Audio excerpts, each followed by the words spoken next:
OTB AM. This is OTB Sports Radio. Right, a very good morning to you. Welcome along to Tuesday morning's OTB AM. It's Champions League week, so there's plenty for us to get stuck into when it comes to football. But we're going to start by looking back at last night. Andy Mitten's going to join us in about 10 minutes' time, so we're not going to get too much in depth into Manchester United's victory. But this is exactly Eoin prototype result that we've seen from Manchester United so far this season. A period of crisis, an amazing result. A period of crisis, an amazing result. It was a big, big game last night. A huge game. Defeat would have left them 9 points behind Chelsea. Victory moves them 3 points behind Chelsea. And now you would say that there's a confidence around the place and there's a good chance they're going to play Champions League football. Exactly. So this is not true to form in terms of the pattern that you mentioned. I think the pattern kind of included almost stranger results than this. This is exactly... beating Manchester City in December was something that was like, well, that was kind of bizarre. They're not in Manchester City's league at the moment, but that just happened. Whereas this is something, as you say, had huge stakes riding on it. This is when it really mattered. Like, up until this point... They've been really good against teams. They've been really good against good teams. They have. So if they played Watford last night, you think... I think they would have been beaten, right? But the fact that it was Chelsea, you're like, they're going to get up for this. They're big-time Charlies. Is it that they get up for this? Is it tactically? I don't know. I think there's something different about last night's result. I think that this is something where they almost have... I'm buying it. I'm buying it this time. You're buying it. They almost have the upper hand in this, at least one-on-one battle with Chelsea at the moment. Now, that is a lot down to the fact that Chelsea are in a position at the moment that they've fallen back hugely. Frank Lampard must be thinking to himself, what the hell happened to the start of our season? And, like, I mean, there were certain moments last night where you're still looking at Manchester United's midfield and you're seeing acres of space when Chelsea are in transition and you're thinking to yourself, well, could Manchester United get caught out here a couple of times? It never happened. Turned out, actually, that Anthony Martial can be a bit of a fox in the box. Aaron Wan-Bissaka can cross the ball. Aaron Wan-Bissaka's cross was amazing. Harry Maguire was an excellent signing, and I think that this is a theme that's kind of under the radar all season. There was one bit where Maguire pinged the ball from like the inside right position over to the left wing. And you're like, hang on a second, that was decent. And it probably came after a period of pressure from Chelsea without the ball, where United are trying to play out of the back and they're almost stuck, and then it just takes a nice pinged ball from Harry Maguire out to the wing for them to escape from trouble. So he put in an extremely impressive performance last night, and obviously scoring the goal, fantastic header. Are they going to finish in the top four and not require the Manchester City place? I've got a feeling they're going to topple Chelsea at this point. I know it's very, very easy to say that in the aftermath of last night, and maybe I'll be wrong that they do return to pattern. But I just think Chelsea are finding themselves in a bit of a pattern at the moment as well. Now, that doesn't answer your question. Your question is whether or not they finish in the top four. I think Spurs might actually have the edge on Manchester United. They're a couple of points ahead. So I think Spurs are going to end up leapfrogging Chelsea, and I think United might actually end up leapfrogging Chelsea as well. But if you're a United fan tonight, this morning, you're feeling pretty happy about the quality of your team. Are you delighted that Ole Gunnar Solskjaer is going to be your manager next season now? Because that's like a little bit more of this, and like, come on, he's one of us. He understands the DNA of the club. He's becoming a good manager. Let's give him another 5 years. It's probably almost 12 months to the day now. I wasn't got appointed full time. That was a round of 16 clash, wasn't it, against Paris Saint-Germain? We're into the round of 16 now in the Champions League. So 2 weeks or sometime in the next month anyway. His greatest moment is almost 1 year old. Right.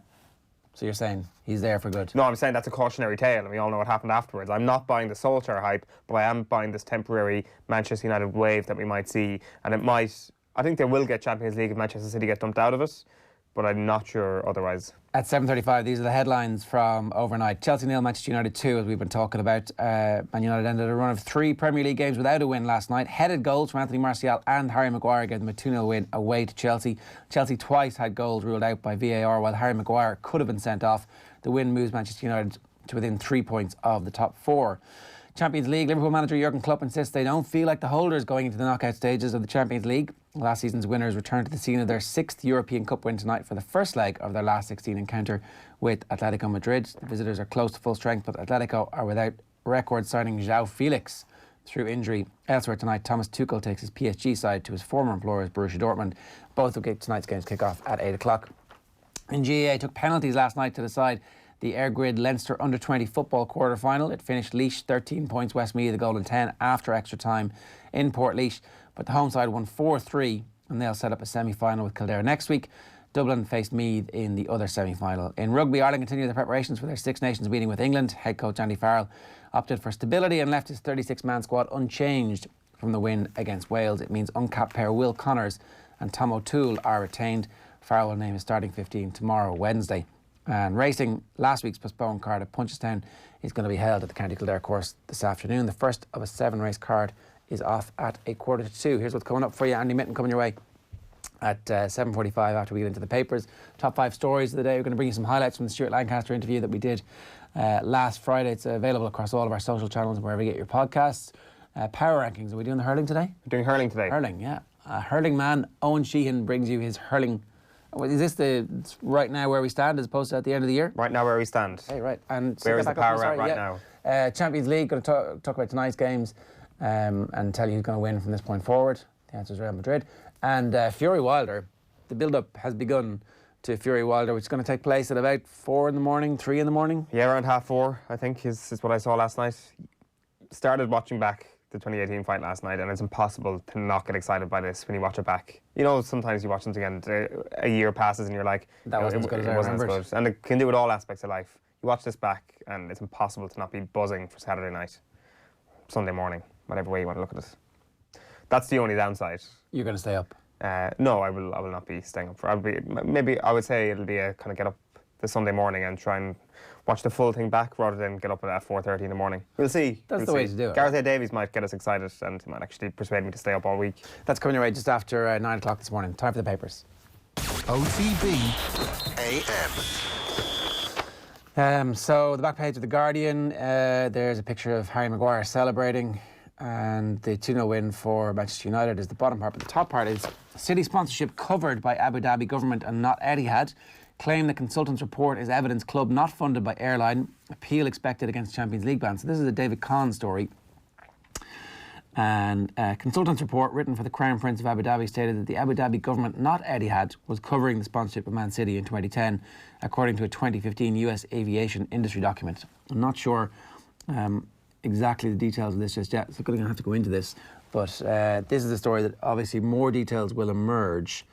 And UEFA's financial fair play compliance body, the CFCB, banned City, obviously, for 2 seasons and fined them 30 million. And the investigations follow the publication of internal City emails from Der Spiegel. But City rejected the conclusion, and they claim that the 2 chambers were biased, the examination was flawed and had prejudiced the outcome and ignored irrefutable evidence. So they're saying that they do have some evidence, and this is where City begin the fight back to try and, even if it's just the court of public opinion, to try and restore their reputation on the global scene. A difficult way back. They're certainly walking into this whole thing with a fair degree of confidence. Perhaps it'll be arrogant when we look back at it in hindsight as UEFA uphold the decision. Back page of the Irish Independent this morning is Martial arts for United, but Pogba row casts shadow over crucial victory for Red Devils. So this is Mino Raiola, who sent a pointed message to Manchester United manager Ole Gunnar Solskjaer as he stated his French midfielder is not owned by the Old Trafford club. Quite the Instagram story, I think it was, by Mino Raiola yesterday, or at least a tweet. We'll get into that with Andy Mitten shortly. Victor Costello has said that Doris is the future and must start England clash. And then there's another AFL story. Kingdom set to lose rising star Iosis to AFL. So this is Davies Iosis, the former minor goalkeeper with Kerry, who actually set some sort of land speed record in an AFL combine and is going down there on a contract with the Brisbane Lions. He's the goalkeeper. Yeah. This is a big blow. Not as big a blow as Mark O'Connor, but I think that there will be plenty of people who will look at his stats as an athlete and think to themselves, why on earth was this guy a goalkeeper when he was setting records, actual records, in terms of sprints. Well, maybe they were going to do the fly keeper thing. Could have become a Roy Beck. One of my favourite Kerry underage moments of recent years was Davies Iosis was playing in goal, and they were hammering Clare in a minor game by about 5 goals, and a big ball came in, Iosis took his eye off the ball and it slipped through his legs into the back of the net, and there was a Kerry fan at the back of the terrace who was like, fuck you anyway, Davies Iosis. And at that moment I realised that Kerry was living in a multicultural society and people could have embraced it all. It was a fantastic moment. Yeah, the roughest type of effing animal. Well, exactly. Called, yeah, you and your like, Eoin. The Irish Sun, back page of the Sun this morning.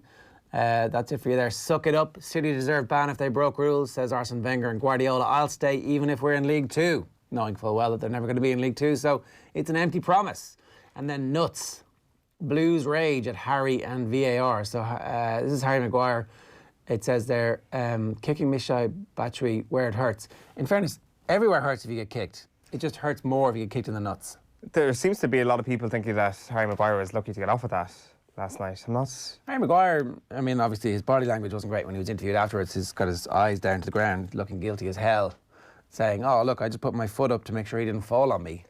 I realised I extended my leg, but that was just a natural reaction. I thought that he was going to land on me, and I wanted to make sure that didn't happen." I'm buying that. Are you? I'm buying that. Yeah, I think that when you're on the slope, as And happens to did be. he have to put his foot in his crotch? Well, his foot was in that general region anyway. And in fairness, when I saw it initially, I was like, oh God, he's after stamping him there. But maybe the slow-mo tricked me a little bit. I just thought there wasn't much intent behind it. I thought that he certainly left his leg out there, but he wasn't necessarily going for Batshuayi. So no red card for that, and both goals are offside, and one goal is offside, one goal is a push in the build-up. A push from a push. Yeah, and Dominoes. Willian got booked for diving. That was a ridiculous call, in fairness. Yeah. You could see how if you're Chelsea, 1, 2, 3, 4 big calls go against you, you're like, what happened there? What, everything? What? Very unusual. The Daily Telegraph this morning is Lucky Harry. This is this very topic. Maguire escapes red card for United as Chelsea have 2 goals ruled out by VAR. There's a piece in here on sport's most influential couple. This is World Cup winning captain Sia Khaleesi and wife Rachel. And farewell to a hero of Munich crash. United legend who saves lives in air disaster dies aged 87. Also, another story here. Gunnar feels heat. Guendouzi's Arsenal career in jeopardy after Dubai dust-up. So Mikel Arteta has come in like the teacher comes back in after the sub-teacher is done, and everybody needs to be on best behaviour, and Matteo Guendouzi, by all accounts, is not. They've had a bit of a spat in Dubai, was out of the squad for the Newcastle game on Sunday, and his Arsenal career may be in jeopardy, according to the Telegraph. The Examiner here, putting the boot in, Martial and Maguire put United back in top 4 frame. And there's a picture of Gareth Fitzgerald, the late CEO of Munster Rugby, a piece from Michael Moynihan. Michael Moynihan and the CEO who shaped the province, and they've a 2-page spread in the funeral, and great pictures of the funeral cortege and the Guard of Honour that the current Munster team and some Munster legends, of course, Declan Keaveney and Paul O'Connell. Also, obviously, we'd send our condolences to the family as well. And back page story on Bill Simmons and his burgeoning empire, which continues to burgeon. He made a lot of money last week, didn't he? Spotify bought the ringer. Back page of the Irish Daily Mail is Dirty Harry. Maguire seals win, but should have seen red. And City Chief Soriano tells staff, we will prevail. Again, more confidence from Manchester City, writing to all their staff with the declaration of the club's battle with UEFA, we will prevail. The memo states the Premier League champions continue to reject the charges against them, and adds that they will appeal to CAS at the earliest opportunity.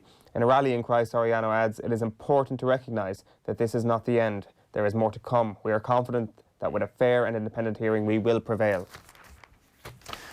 The Racing Post, their front page, Henderson's famous 5, trainers assault on champion hurdle. So all of the trainer yards tours are happening pre-Cheltenham. I think Tom Malone is at one today. I think he might be in Gordon Elliott's yard. And Paul Nicholls, an insatiable appetite for success. Gambling Commission temporarily suspends Matchbook licence. The Gambling Commission has temporarily suspended the licence of betting exchange Matchbook, but the reason for the move is unclear. No doubt it will become clear in the next few days. Matchbook contacted customers yesterday to say they would be closed for all betting and casino activity from today, and promised they will be back soon. So it'll be interesting to see what happens. We don't have a gambling regulator. It's part of the Fianna Fáil manifesto. It's probably about time there was one in this country just to regulate everything. Absolutely. Back page of the Herald is Euro target. Klopp only has 2020 vision despite last year's heroics in the Champions League. Every chance that Liverpool smash Atletico here over 2 legs, I reckon. VAR comes to United rescue is the headline there. And Devaney says, no reason Dubs can't do 6. This whole subject of Dublin and their run, I would say, is the contributor to the most boring headlines in the media. Like Eamon Fennell was saying, you can't write Dublin off this year, and like no reason Dublin can't do 6. Of course not, they're the best team of all time. They're the raging hot favourites to win the All-Ireland. Of course there's no reason why they can't do 6. Yeah, I mean, obviously... Of course you can't write them off. Obviously, those people are being asked questions. They're just answering questions. Yeah, and they're appearing on the back page of the newspapers. But, like, it's the newspapers who are deciding that.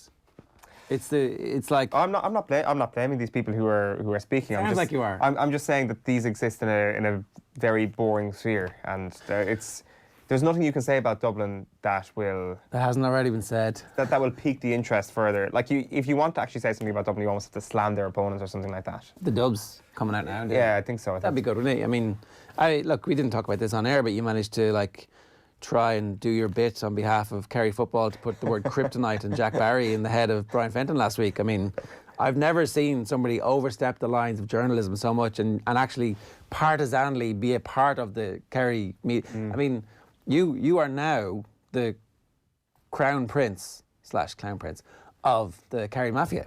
If you asked Brian Fenton if Jack Barry was kryptonite to him. No, I didn't ask him. I told him. Yeah, okay. I told him about Jack Barry was kryptonite. Yeah, fair enough. I told it like. Yeah, and you just parked your ethics at the door and like, fuck this, I'm going for this. Pardon my French. That was in your head. If you had zoomed out, the match programme crumpled up from Eden Dork would have been in my back pocket as well for that particular discussion. No, I told him like it was kryptonite. Yeah. Yeah. What did he afterwards? Was he okay with that, or did he come? Hang on a second. What did you say to me? Yeah, a big dust up actually afterwards. Yeah, Brian Fenton, obviously known as a terrible human being.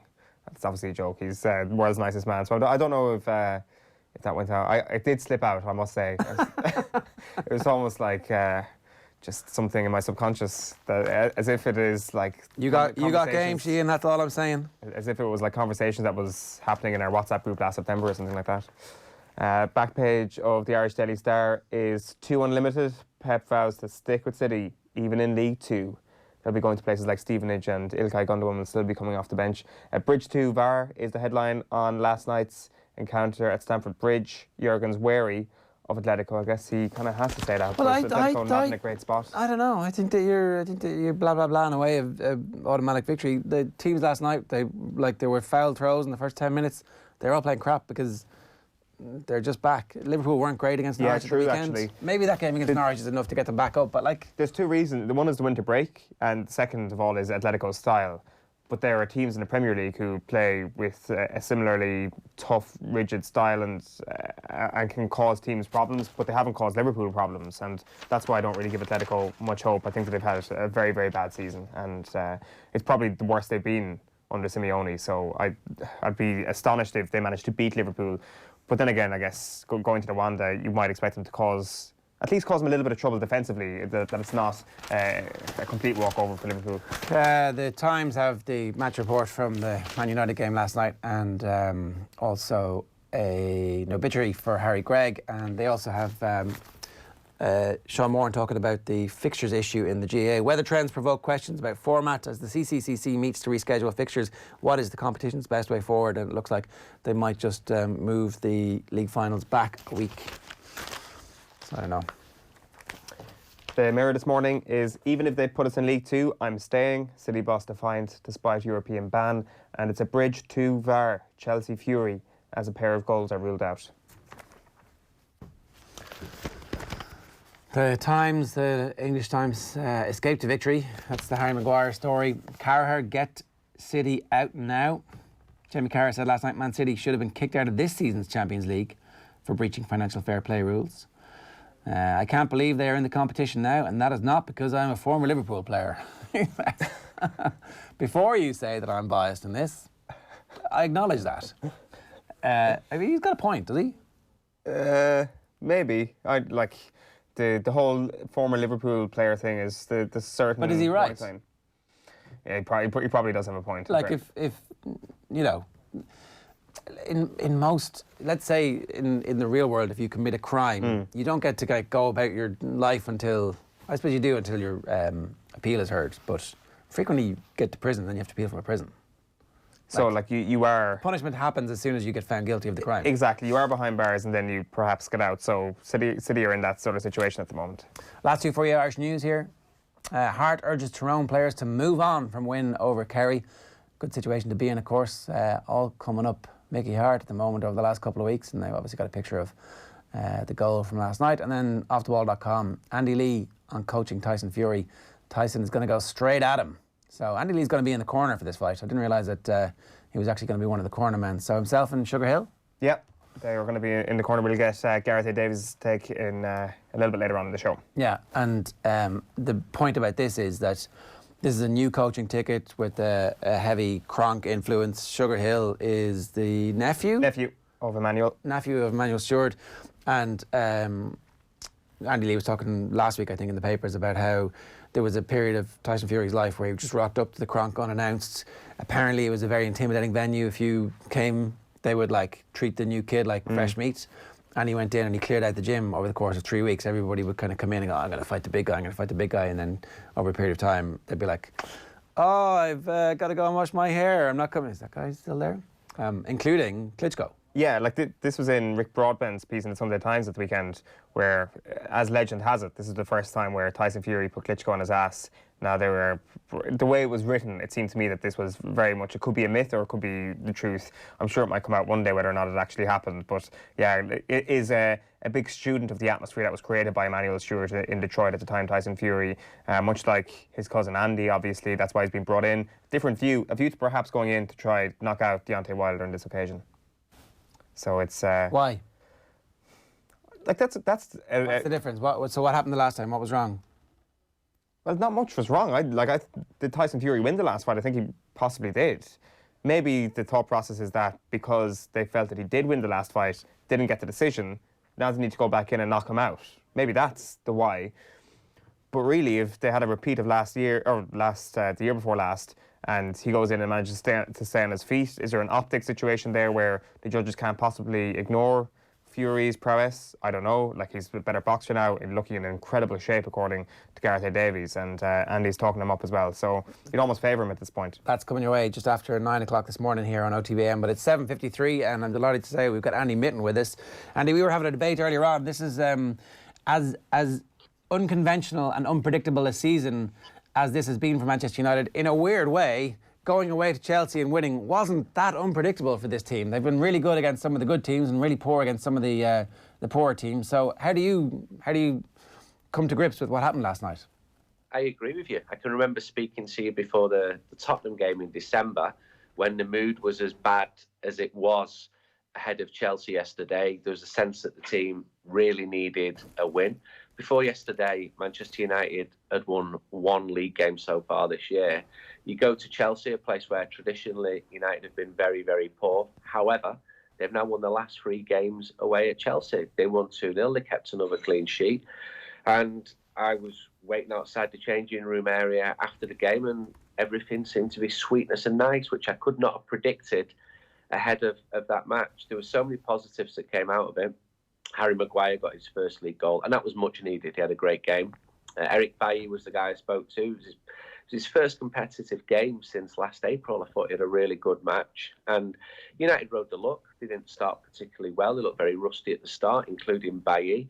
But a 2-0 win at Chelsea, that's closed the gap to 3 points against Chelsea in 4th. Had Chelsea won, that would have been 9 points.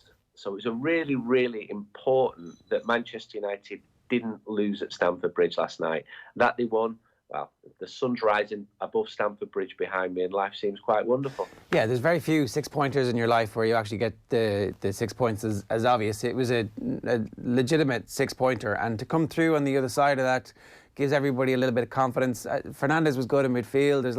There's enough building blocks here. Aaron Wan-Bissaka looked like someone who is growing into the role and the responsibilities and has a sense of confidence in his own ability now. Yeah, Bissaka's crossing is really improved, and there's elements of his game when he's going forward which are not as good as when he's defending.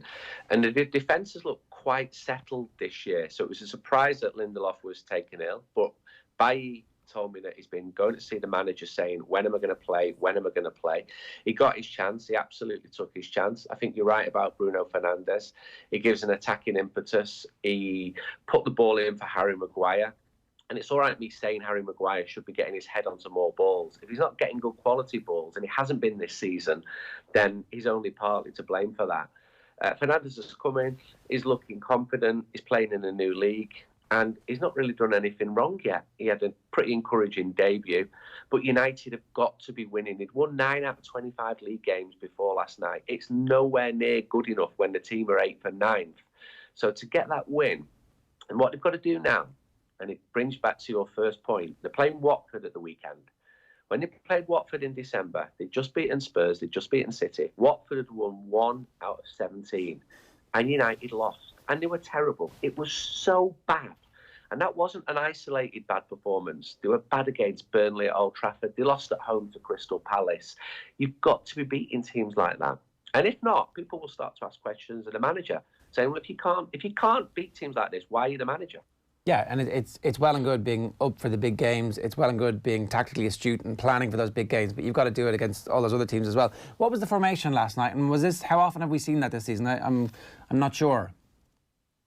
It was 3-4-1-2. With Jose Mourinho, I think he used 19 different defensive combinations in 21 matches. That's not happened this year. It's been very settled. You've had Bissaka at right back, Lindelof, Maguire, and then one of Young, Shaw, or Williams at left back, and obviously De Gea behind them. So it changed. Now, Bailly told me that they've been practicing that formation for a week. They were practicing it in Marbella, and this is how they decided to frustrate Chelsea. And it worked. And they're very good at frustrating the best teams. The results against the best teams are really impressive. They're the only team. There's a team called Liverpool, they're from a city quite close to Manchester, and I hear they're having a good season, but I saw them at Old Trafford in October, and Man United almost beat them. Wow, almost beat Liverpool. Here's this Manchester United person say. But the point is true. They can frustrate and beat and counter very well against the best teams. They can't break down the lesser teams. So it was a three at the back with Harry Maguire, probably his best game, in the middle, Luke Shaw to his left, and Bailly to his right, and they were fantastic. Like, that is probably what got the best out of Harry Maguire, is it? I know you can judge things in isolation too much too often, but that ability to just step in a little bit, just to take a little extra yard or two to spray a pass left or right, because he has a protection now playing in the middle of a back three. This is possibly what will be the advent of Harry Maguire going on to have a great conclusion to the season. Yeah, and you use the word great. I don't think he's been great so far. I think he's been good. I think he's been 7 out of 10. And last night, I think he was 9 out of 10. Given his price tag, which has nothing to do with him, he hasn't been the transformative signing that Van Dijk has been at Liverpool, for example. And while that goal's rightly celebrated last night, it was his first league goal. And he's played more than any other Manchester United player this season. He's played at least 4 games more than anybody else. And I think it's not been easy for him playing in behind a midfield which has been so unsettled. But it was really encouraging. He needed that goal, he really did, and he needs the crosses that he's getting, and hopefully that'll lift his confidence, because first goal in the league in the middle of February, I think United fans are not unreasonable in asking for a little bit more, but he's the captain. I think he's had a good first season. He just needs to, if United are going to be serious about winning trophies again, he needs to become a great captain, a great leader, and one of the best defenders in the world. Is a great fox in the box and a great goal poacher somebody who can do nothing for an entire half and score a header like Anthony Martial did last night? Yeah, it was frustrating in the first half an hour because things were not coming off for him, and he takes chances, and when you're an attacking player, you try to beat somebody, you're more prone to losing the ball than if you're a defender and you're just passing it out. There was a few nice combinations on the left with Brandon Williams, but it was frustrating to watch. I'm not going to pretend otherwise. I was in the crowd. I could feel the mood of the crowd. And then bang, he does this Mick Harford impression. He rises above the defence, or is it Messi in Rome, where he became twice as high as he should have been, and scored a fantastic header. And I spoke to Bailly because he's quite close to Martial. Obviously, they're both French speakers, and he said it will be good for his head and good for his confidence, and also for that of the team. And I think that's true, because if you're playing as a central striker and you're not renowned as being a central striker, then you need things to go your way. They weren't at the start of the game, but that goal was really important for him, because he frustrates fans, because they can see that he's talented, and he'll have a good run of 5 or 6 games, and then they'll have a poor run of 5 or 6 games, and that again is not good enough for Manchester United.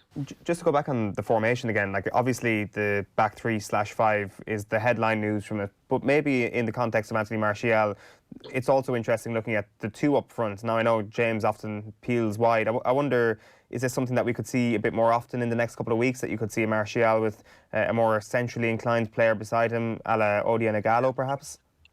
Yeah, I think it's needs must when you've got a light squad and you're missing Marcus Rashford, who's been the best player this season. You've got to try different combinations, and that one worked. I'll be interested to see how it works against Watford. Ighalo, he came on.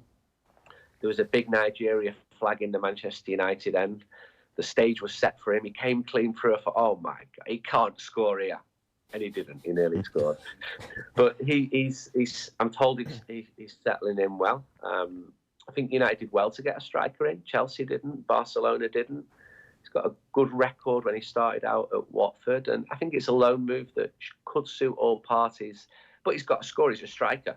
If you're calling me in May and he's not scored a goal, then it's not going to have worked out. But I'm glad they've got the option to play him, and he's a Manchester United fan as well. It's like it's a cliche, but it is a dream for him that he's signed for the club he's supported all of his life, and he's really needed, and they need that option because there's a lot of games. There's the FA Cup and there's Europa League as well. The next game is where I'm on my way to now, is Bruges in Belgium.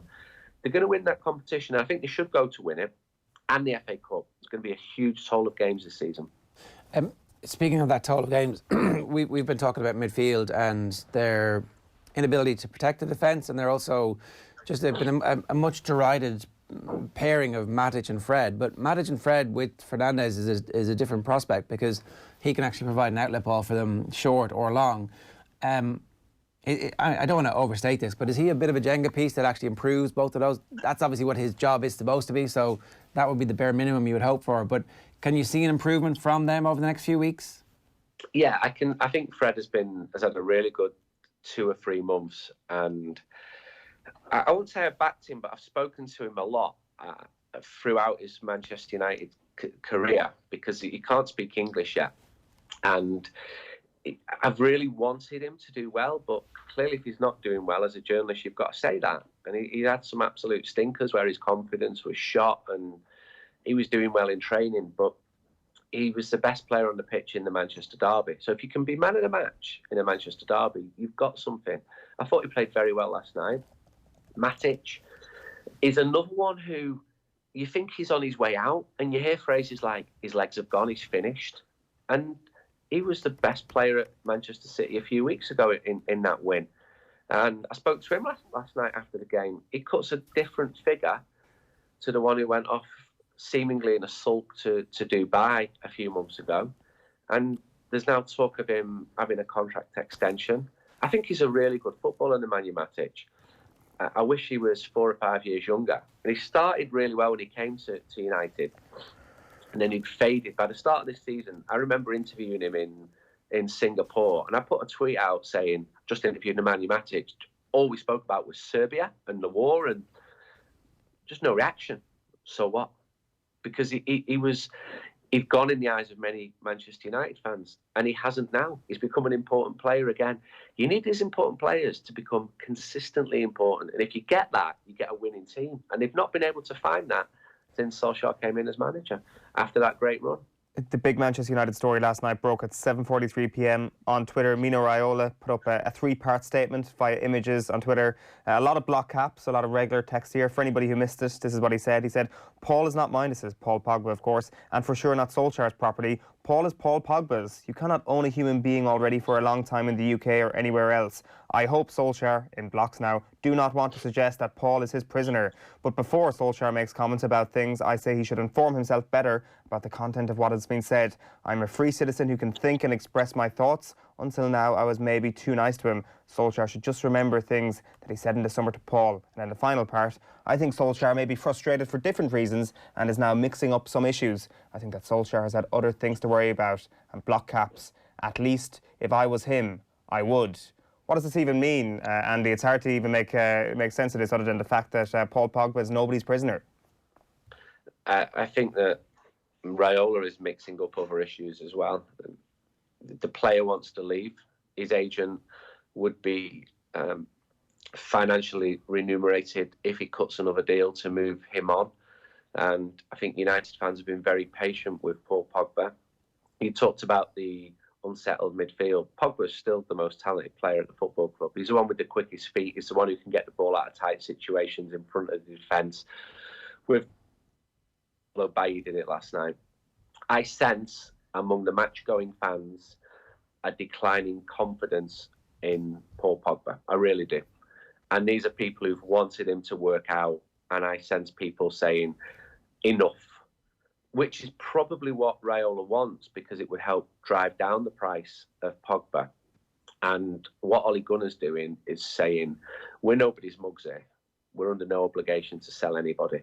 And actually, Pogba needs to be playing if he's going to be playing for France in the Euros. And I think he will probably leave. 10% of me still wants him to be a success. I might be in a minority here and stay at the club. But it's about getting a good transfer fee for a world-class World Cup winning midfielder. It's not worked out for him as he would have hoped. It's not the dream he was sold. But then he's party to that as well. He's been pretty inconsistent, and it's a shame because he's a great footballer, and I think he's a decent person as well. But if your best player wants to leave, don't think that's a great thing for the dressing room. Yeah, you probably need to get rid of him, and then there's all of a sudden room to replace him, room to change the impact that having that player who is your best player not want to play for you. If Man United handle this right over the next 6 months, the dressing room will be a completely different place. It'll be Harry Maguire's team. It'll be Aaron Wan-Bissaka's team. It'll be Marcus Rashford's team. Yeah, if Paul Pogba is the main man in the dressing room, so it's not just about him wanting to go. You've got players who look up to him, and he influences them in the way they dress, the music that they listen to. So if he leaves, the dynamic completely changes and shifts towards the lads you were saying, Rashford, Mancunian, Maguire from Sheffield, English lads. There would definitely be a change there. But the frustrating thing with this Manchester United is there's so many ifs, buts, and what ifs that they can go and beat these best teams and then lose against the weaker teams. It really frustrates United fans because they get glimpses of what could come and then it doesn't quite come. And I think this season has got to finish strongly. With or without Pogba, it cannot fade away like last season did, or Mourinho's final season, or Van Gaal's final season. It simply can't, because I think Ole Gunnar's job will be under real pressure if that happens. There's got to be a good cup run. There's got to be an improved league form. And they can come at it from quite a low base now, because they've been that bad. Mm. Yeah. Andy, good stuff. Enjoy Bruges. Beware of the Irish hitmen. I'm actually going to Mons and Waterloo. And Mons was where the First World War started and finished. And I'm told that the frontline troops were the Irish Lancers, who were among the first to engage with the German troops. So I will report back and let you know my findings.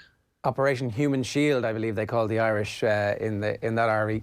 Okay, well that's a slightly different spin on it, but I'll report back my findings. Andy, good stuff. Thanks a million. Enjoy the trip. Cheers. Thank you. It's Andy Mitten giving us some thoughts and a bit of World War I history. He's got to check out the alcoves now, and once he goes to Bruges, it's the number one priority, I would have thought. A happy man this morning. Or, sorry, a satisfied man, I think, is probably a more apt way of putting it, because he seems to share the same level of caution that they've done this against big teams before, and then always it tends to fall to pieces. And they were pretty lucky last night as well, in different ways, in that, none of the goals weren't...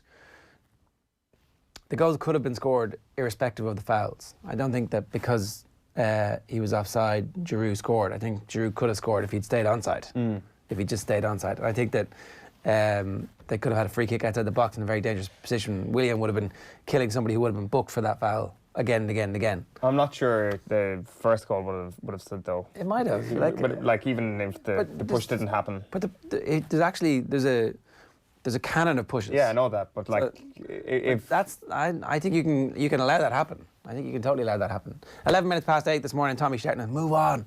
Plenty still to come this hour. We're back with our top 5 stories, and we're also looking at Ireland against England in the Six Nations this weekend next.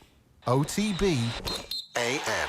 This is OTB Sports Radio. OTB Gold.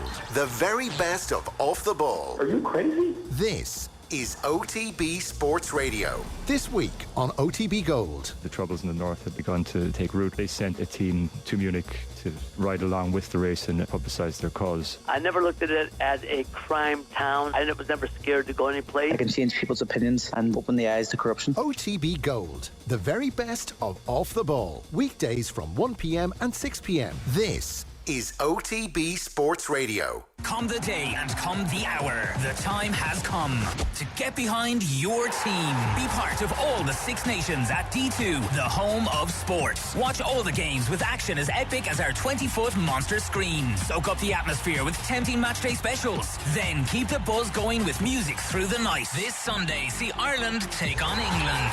So why not give it your all? Answering Ireland's call. For reservations, email info@d2.ie. D2, the home of sports. OTB AM. Top 5 stories that we're covering for you here this morning. Andy Lee, obviously part of the Tyson Fury camp ahead of the big fight this weekend. The Champions League is back this evening. Decent games from the get-go. A little bit of peril. We'll talk about that a little bit later on as well. The AFL once more raiding Kerry, preventing them from, putting it up to Dublin. England-Ireland, we're going to preview that game, hear from Stewart Lancaster in just a minute. And Mino Raiola. That's an amazing series of tweets that Mino Raiola sent out. What do you think? What? I mean, we just talked about it with Andy, but what was your take on it? Do you think that Raiola is just sitting there waiting for the match to start and he's like, I'm sick of Gary Neville. What can I do to fill 15 minutes here before kick-off? And he just Paul is not mine and for sure not Solskjaer's property. Paul is Paul Pogba's. You cannot own a human being already for a long time in the UK or anywhere else. It's like a lesson on slavery. I hope Solskjaer do not want to suggest that Paul is his prisoner. Solskjaer, not capitals, everything else capitals. That's the ultimate disrespect, isn't it? Put capitals up, take capitals there for his name so he knows that I'm not... It's art, really, isn't it? Well, it's kind of, I'm whispering, I hope Solskjaer can't even bring himself to shout the name. Yeah, I don't know, it's... Is now the time that you expected this to happen? Would it not be kind of a move before a transfer window? They obviously need to get the wheels in motion here for something to conclude soon. I mean, we know how long the sagas involving Pogba last, right? But this is the start of the saga? Season 8. I mean, this is so it might finish without actually taking the whole of the summer. Can we at least... Let's just look at what... Solskjaer's most recent comments before this was being asked about Pogba revealing that his second home is Juventus, or that Raiola actually said on behalf of Pogba that his second home was Juventus, and Solskjaer kind of basically hit back saying, you're not going to get a headline from me on that. And he was like, as a player, the last thing you want to be is injured and not be able to contribute to your team. And then he says that Paul is desperate to play for Manchester United again. So I'm not sure what exactly Solskjaer had said here, that Mino Raiola sitting at home thinking to himself, well, this guy's claiming a huge amount of ownership over my client. I think he did say he's a Man United player, didn't he? I mean... Well, he is a Manchester United player. That's what he said.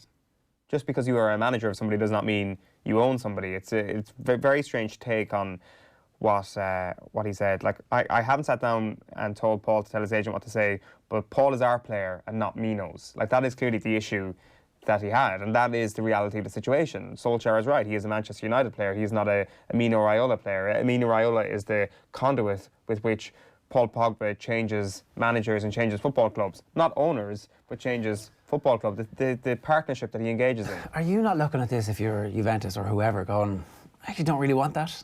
I don't want this. It's like signing Antonio Brown at this point.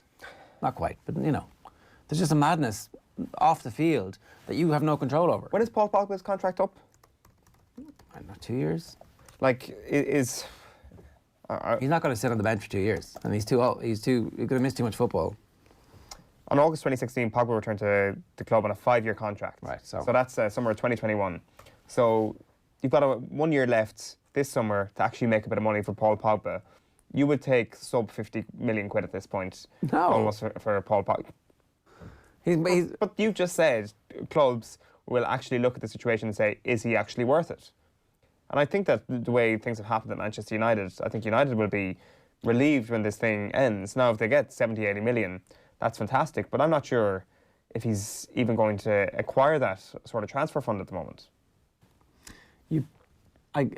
Okay, you're right, and I'm arguing slightly against myself here. He will bring enough Instagram likes and Twitter followers that you're going to be able to charge a little bit extra for your tractor supplier in Armenia. And guess what?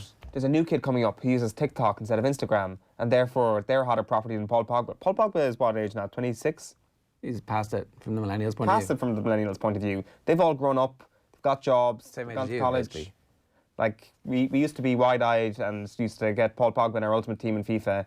Not any longer. No. He's a real footballer now. He's an actual grown-up adult. His ability to bring in Instagram likes still exists, but can he do it on a wet Wednesday night on TikTok? I don't think he can. Right. And for that reason, I think his commercial appeal is actually diminishing. Last night, Andy Lee chatted to Joe Malloy about Tyson Fury's approach to his rematch with Deontay Wilder and warned that after their controversial draw last year, they don't want to leave the decision in the judge's hands again. Have a look. To guarantee victory is by knockout in boxing. So if there is an opportunity, he's prepared to knock Wilder out and he's prepared to go to distance if he has to. But if there is an opportunity, if he hurts Wilder like he did in the first fight, then he'll try. He'll try. All he can do is try, you know. And sometimes it might happen. Sometimes you might catch him flush. Sometimes you might rebound. Sometimes your opponent might survive that moment and clinch or get out of it somehow. But he would definitely try. In the first fight, he didn't try. He was encouraged to back off any time he hurt Wilder and not engage with Wilder. But this time he will try. He'll definitely go for it. And that's the attitude he'll be carrying into the fight. It's hard to predict what fight it's going to be. It could be a slow fight. Wilder is a slow starter, and he likes to paw and figure out his opponents and try to look for opportunities to land the right hand. But Tyson's going to go to him straight away. I think he's going to go straight to him and put pressure on Wilder and force Wilder to make mistakes. That's basically our game plan. So there you go. There you go. Bit of insight into what's going to happen. I mean, look, it makes sense, right? Try and win the fight early. Yeah, and try and guarantee that you actually get the win. I'm not sure, is Andy speaking about a wider prediction here that if the fight is going one way or the other, the judges might actually favour Deontay Wilder on this occasion? Like, I know he speaks in a wider sense when he means that the only way to guarantee you win a boxing bout is by knocking your opponent out, but I think it's particularly true from the perspective of Tyson Fury this weekend. I'm not sure. I don't think that I don't think that he's the outsider coming to America. I think he's like a proper global superstar in boxing terms, and so I can't imagine that there's some kind of weird subjective bias on behalf of the American fighter, even though the fight is in America. I don't think that's going to happen because I just think that Tyson Fury has reached such a level in the fight game that they're looking at this going, either of these guys winning is really good for us, for the sport. But they want another close fight, and I think that it's interesting how it's played out now, that this is really the only marriage that matters in heavyweight boxing. Like, has your appetite completely? Is your appetite still there for Anthony Joshua? Yeah, I want to see him fight these two. They all have to fight. So if these two fight now and there's a result, and they fight a third time before either of them fight Joshua, which will probably happen. Well, that's no good. That's the wrong thing. That's the wrong thing to happen. The trilogy becomes far more interesting after one of them beats Joshua. And they both must feel very confident about beating Joshua at this point. I would say so. So, like, get in there, beat him, take his money, take his status, and then come back and do the third part of the trilogy. That's all going to play out next year. This is another reason why this weekend is kind of something to savour, because it's the last time we might see these guys go together, or the one and only time we're going to see these guys together in 2020. That is wrong. It's too early in the year for that to happen. Like, you'd like to see one other... that Anthony Joshua automatically fights the loser, perhaps. Yeah, they could easily fight in September or October. But the problem, obviously, is that there's been promoter wars, obviously, between Deontay Wilder and Anthony Joshua, that there's no way that Eddie Hearn can just rock up and say, can we just put an Anthony Joshua line in this contract? That's obviously not how boxing contracts work. No. But it's not how this is going to work, certainly. There's no favours to be given for Joshua. There is talk that Fury could fight Joshua later on this year. If that would be more likely, I think. I wouldn't mind seeing that fight. The question is, would you rather Fury going into a Joshua fight as the victor this Saturday night or as a loser? I would prefer to see him as the winner. And then, therefore, if Joshua ends up kind of performing a slight upset, because I'd imagine Fury would have the slight edge in that fight, then all of a sudden Joshua's profile skyrockets, and then it is a proper triangle of greatness in the heavyweight division again. So they're the things that you kind of need to happen. You need a Fury win and then a Fury loss to Anthony Joshua. But it's wishful thinking to think that might even happen before this year is kind of over. Tyson Fury is only 31, Wilder's 34 and Joshua's 30, so they can all fight. Well, Wilder probably can... Well, he can fight till he's 37, really, 38. I mean, obviously he can fight much older if he wants to, but he could still be good at 36, 37. I'm sure he can. He doesn't seem to have lost much of the power. Like, by all accounts, he's in incredible shape again this week. But like, that is one of the angles that modern training regimes, Owen, they're very good. They keep you fit for longer. So I've heard, particularly in certain sports. But like, I don't know. Like, this would become a thing, perhaps closer to the trilogy, because there is a clause in the contract with regards to the trilogy that Deontay Wilder's age perhaps might catch up with him, and Tyson Fury perhaps has that edge a little bit. I don't know. Like, in the Telegraph this morning, you've got Gareth A. Davies chatting to Ben Davison, who is Tyson Fury's former coach, who stepped away and they kind of had a happy divorce.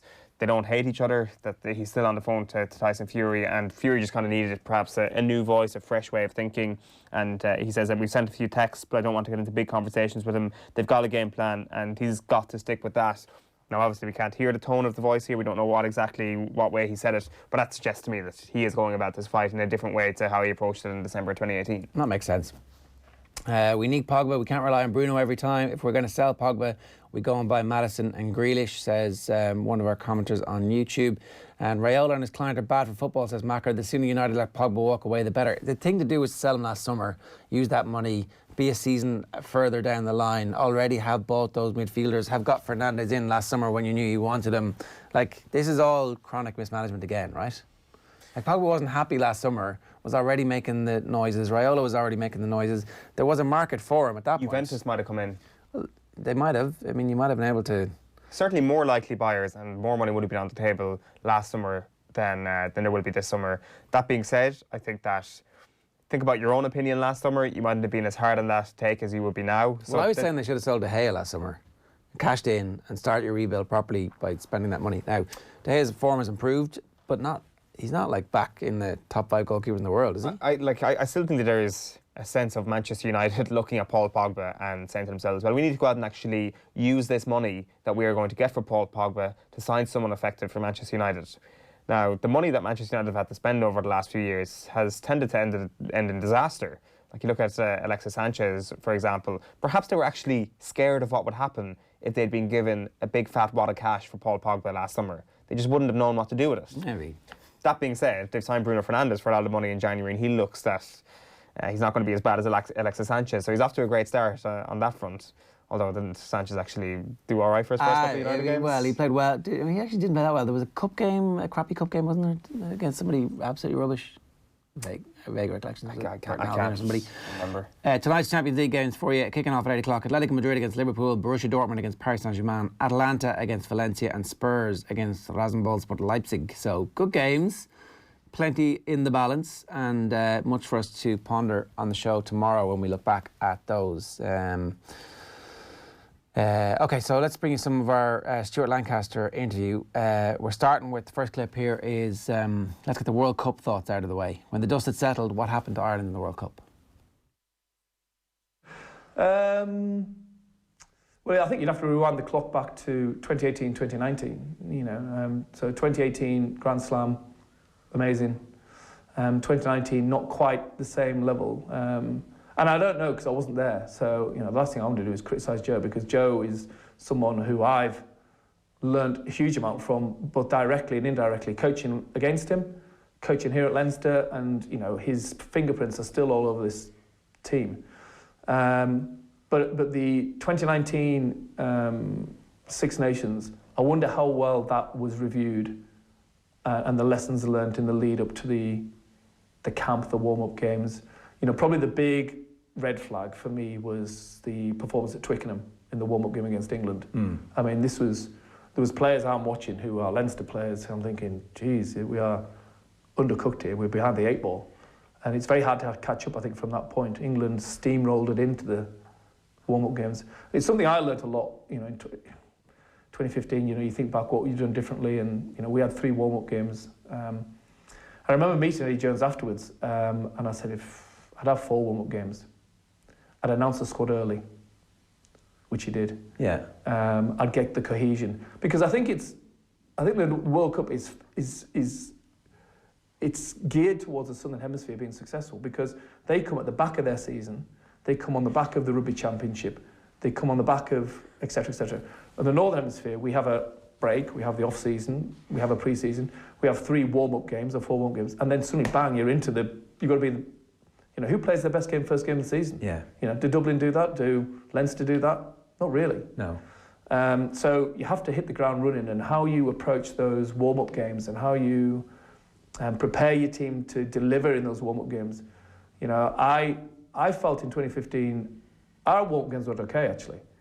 We beat France, we lost against France, then we beat Ireland, we beat Fiji in the first game. We got a 4-try bonus, which no other team managed to do, but on the day we lost against Wales. What would I have done differently? I'd have had another warm-up game, and I probably would have gone with more of a cohesive team. And I wonder, looking back, whether they would go, what do we need to review more the Six Nations, and do we need to get the planning right in the lead up to the tournament? Because the Scotland game went well, but it can't just be about the Scotland game, because suddenly the Japan game was the one that killed them. Yeah. Yeah, and look, we've kind of parsed that Japan game quite a lot on this station. Have you spoken to Joe Schmidt since? Like, would you have any career advice, having been through a difficult World Cup cycle and like coming out the other side? And would there be something specific that you would have said? Funny enough, I saw him for the first time at the Wales game. So I had a good chat with him then, and hopefully we'll have a catch up and we'll compare notes, I think, because we've both been through the same pain now. So I'm sure he'll emerge a better coach from the experience. Right. I hadn't realised my mispronunciation the first time around there, so I'm glad I didn't, because keeping it together would have been difficult. That mispronunciation aside, it's interesting that they had on their doorstep access to somebody who's had a bad build-up to a World Cup go horribly wrong for them, and England took his advice on board and Ireland didn't, and left it to the last minute to do the announcement of the squad, and only had 3 warm-up games. Yeah, maybe they felt that 2019 at the end of the Six Nations, it was just a bit too late to save things. Maybe they were looking around thinking to themselves, right, we just got to trust whatever Joe Schmidt has done over the last few years. We got to trust that 2018 was actually the real barometer of our form, and this was just a bit of an aberration. And maybe what happened thereafter, say when the players went back to their provinces, and Leinster performed fairly well, Munster did okay. In the England game, the players looked undercooked. But that's in the rugby, that's in the warm-up game. Yeah. That's too late though, isn't it? It is too late. Is it too late? Can you recover from that point? I don't know. It's weird that you're so far away from, ultimately the games that matter are, the Scotland game we were always going to win. But after that, the Japan game was a game we were always going to win. We thought. So, look, I don't know. Maybe it is too late at that stage. You can't fix it. Last year, obviously, Leinster got beaten by Saracens, and I've kind of had this idea that if you're involved in any sports competition where there is a superpower, like if you're involved in the NFL and you're going to come up against Patrick Mahomes, or previously it would have been Brady and Belichick, or if you're now involved in the Premier League or involved in the Champions League, you must be obsessed with how you beat Liverpool, right? You have to lie awake at night thinking, how am I going to stop the Dubs? Eamon Fitzmaurice clearly had a plan. Everything was building to that next crack at Dublin that he never actually got, right? Isn't that how it seems? It seemed that way to me. I wanted to ask about that. So obviously Leinster got beaten last year by Saracens. Saracens have been at the forefront of the evolution of a very specific aggressive defensive system, but they also represent a different attacking threat. So I was asking, as a coach, do you have to obsess about them knowing that at some point you're going to come up against them? France this year, it's no coincidence that France are going well, because suddenly the Toulouse players have been promoted, and Dupont and these guys are amazing. So I'm watching Toulouse last year in our pool thinking, this is an unbelievable attacking team here. We need to be absolutely red hot on defence. And they play a completely different offloading, free style of rugby that no other team in the Northern Hemisphere was playing. So the whole week leading into the Toulouse game, both home, the away game, the home game, and then we played them again, if you remember, in the semi-final. we were absolutely on point defensively because they could attack and strike from anywhere. So part of obviously being good defensively is not giving the ball back cheaply, and not kicking to them, and not offloading the ball at stupid times and giving them more opportunities to attack against you. Because if you switch off for 1 second against the side of the quality of Toulouse, then you're going to concede tries. And that was why the most pleasing performances of last season for me that still stick in my mind were the Toulouse defensive performances, particularly not the one away from home, we gave an intercept, but the ones at home at the IDS when we had some senior players injured and we held them to 1 try, and then the semi-final, I don't think they scored a try, which is remarkable really. So there's a real, but as I say, I can't emphasise the point enough. If you have to really want to defend, you know, and you have to, and part of the reason, the advantage of a defensive coach is, being a defensive coach, is that you care about it. And when you concede a try, even if you're winning by 50 points, it should still matter. And if your mindset doesn't drive that in your team, then you failed, I think, as a coach. Yeah, so no was the answer, not just obsessing about Saracens, because there are different challenges, and that you've got to really focus on what it is that you're doing. And if that's right, then his argument is with the quality players they have, they're going to be able to win on any occasion, which, I mean, is true because they've got one of the best playing squads in the world. I think it should be a combination of the two things, shouldn't it? The singular focus on winning a trophy has to take into account all the teams you're going to have to beat on your way to that trophy. But then again, is that just a complete waste of energy? Maybe it is. Like, if you listen to or listen to more of what Rory McIlroy was saying in the Sindo at the weekend, I know you're comparing a team sport with an individual sport and it's far from the same thing, but he was saying that it's just not worth it thinking about Brooks Koepka when he's teeing up alongside you. There's nothing you can do to control it. Now, as I say, it's very different because you can smash your opponent in rugby and I wonder, is he telling the truth though? That's the other thing. Is that like, is part of that, in 2 years' time, does he turn around and go, actually, you know what, I was thinking about Brooks a lot. He got in my head for a little while and then I got out of that and then I started to win again. No, I think he was telling the truth. I think he definitely, or maybe he just doesn't realise that Brooks was in his head, and I don't know. I think Brooks seems to be in his head though. Like, the evidence seems to suggest that. Well, the evidence would suggest that, but then you actually listen to the word from the horse's mouth, and he's actually saying, no, he's not in my head, I don't care about him. Like, these are actually not related. The lady doth protest too much. Maybe, like, but then again, it's not comparable to rugby, perhaps at all. Because your ability to attack is based on how they defend, and you attack them in different ways from how you might attack a different team, or how you defend against Toulouse is going to be very different from how you defend against Saracens. And that was the point: is they're flexible enough to be able to do that, and they can change things around. I would say Joe Schmidt developed a fairly big focus on beating the All Blacks. Like, I think after 2013, after the near miss in Dublin, I think after that it became a situation of how do Ireland actually go and beat the All Blacks? You're right, because when we had him in, I was making the point that the World Cup quarter-final was the White Whale, and he was like, no, the White Whale was the All Blacks, and we got our White Whale, which was interesting because the All Blacks was obviously very important, but ultimately it's a staging post to the quarter-final of the World Cup.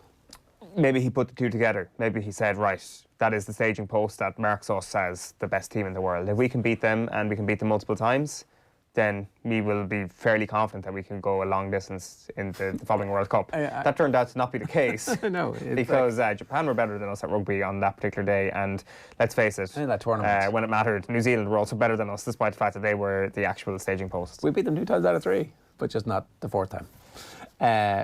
Right, last clip from this Stewart Lancaster interview, which we did last Friday out in Leinster ahead of their game against Cheetahs, and we ended up talking briefly about the Six Nations as well, and his thoughts on how that's shaping up so far.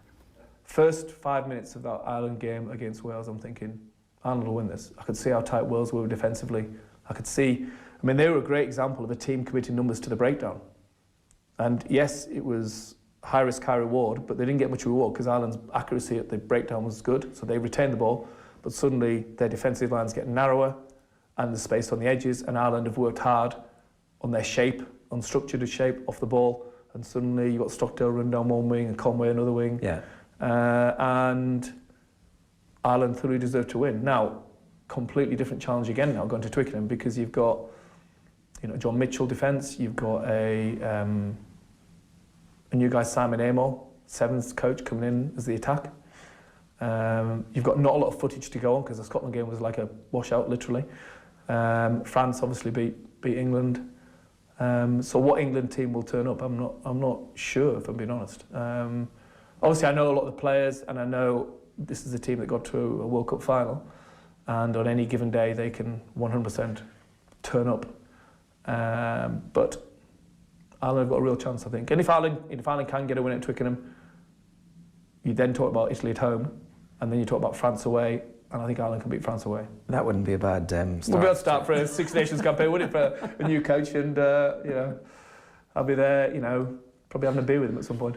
Yeah, so that's great stuff there from Stewart Lancaster. He's very good with his time. You can get that whole thing available on youtube.com/offtheball, or indeed on the Goal Out app, which is where we house all of our podcasts as well. Today at 12 o'clock on OTB Sports Radio, that's our sports radio station, episode 2 of season 2 of Leaders' Questions. We'll replay that with Stewart Lancaster. It's obviously a series that we do. Ron O'Gara, before he got the La Rochelle job, talking to us about his own philosophies on both sides of the ball and the whole issue of leadership. You can get that on offtheball.com/radio, or as I said, on the Goal Out app from 12 today. Your combined 11. So we had 15. So we had a discussion here in studio about 13 months ago at this point, where we were going in off the back of an incredible 2018 to play England at home in the Six Nations, get 2019 off to a great start, and we discussed before we win the World Cup. Yeah, before we win the World Cup. We have actually the video of this now infamous moment on OTBAM.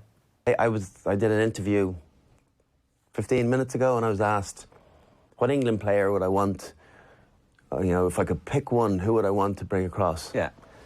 And I went through the whole team, and then the journalist said, so that's none.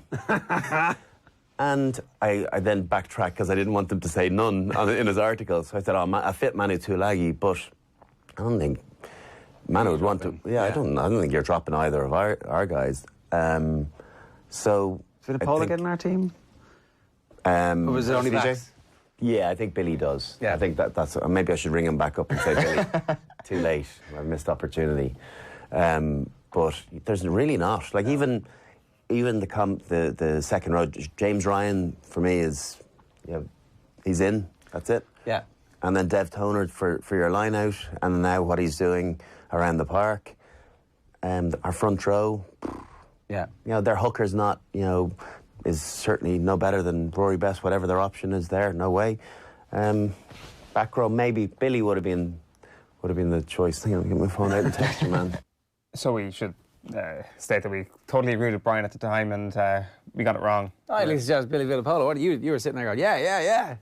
That's Screw you and your chariot England. 15 green jerseys. What was the worst thing you said about England that you ended up getting a lot of? No, it was to do with Ireland. I was like, to the Irish public, get used to being superior, right. Which obviously exploded in my face pretty sensationally, to be quite honest with you. Very, very bad 2019 for that take.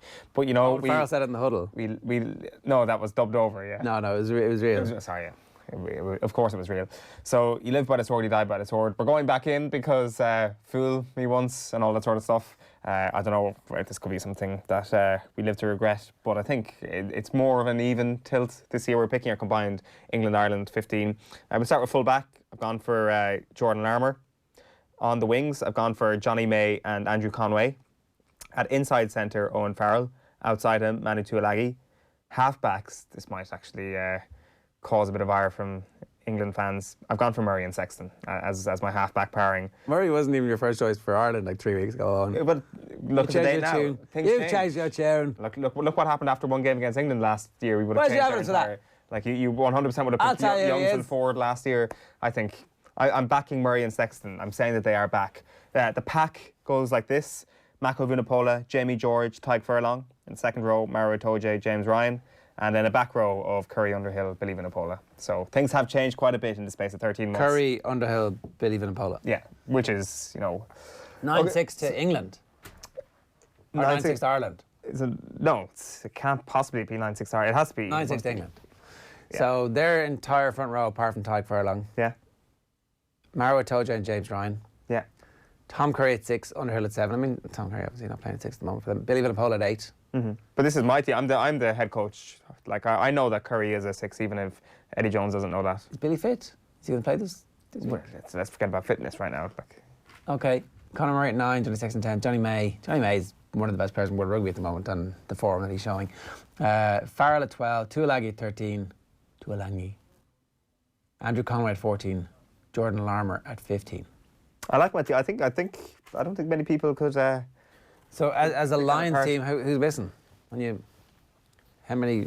Like, is it just Ireland and England there for the Lions? Basically? Yeah, absolutely. Forget about Scotland, Wales. Who cares about them anyway? I think Ford would be the omission there that most people would be angry about. That perhaps, given the form he's shown recently, he might deserve to be ahead of Johnny Sexton. But I disagree. I think class, being permanent and all that sort of thing comes to mind. I think it's more to do with Sexton and what he has shown him. Like what I think he's actually starting to show in this year's Six Nations. I think he's back. So World Player of the Year back. Not that back, but back enough to make an Ireland-England combined 15. He could play all year this year, you know. He's fit at the moment. Win a Champions Cup. Do have a good series in the summer. Unnecessarily play him in the summer. Yeah, well, I mean, that one. They definitely won't.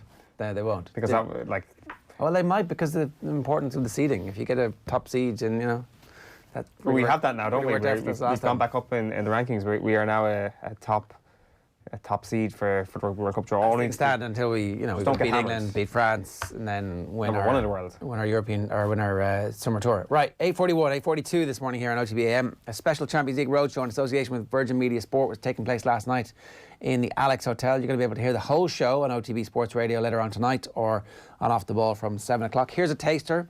Former Ireland boss Brian Kerr explained why he's not a fan of the McCarthy-Kenny succession plan. Just think the situation Mick is in, he shouldn't have been put into that situation where his successor was picked when he was given the job. Like, I've never come across that. And I don't know whether I've come across it in any job, but certainly not in football, where they pick your successor and tell you at the time. It's a mad one. But anyway, look... Has it not worked out quite well? Stephen Kenny's been in and around the international setups, done well with the 21s.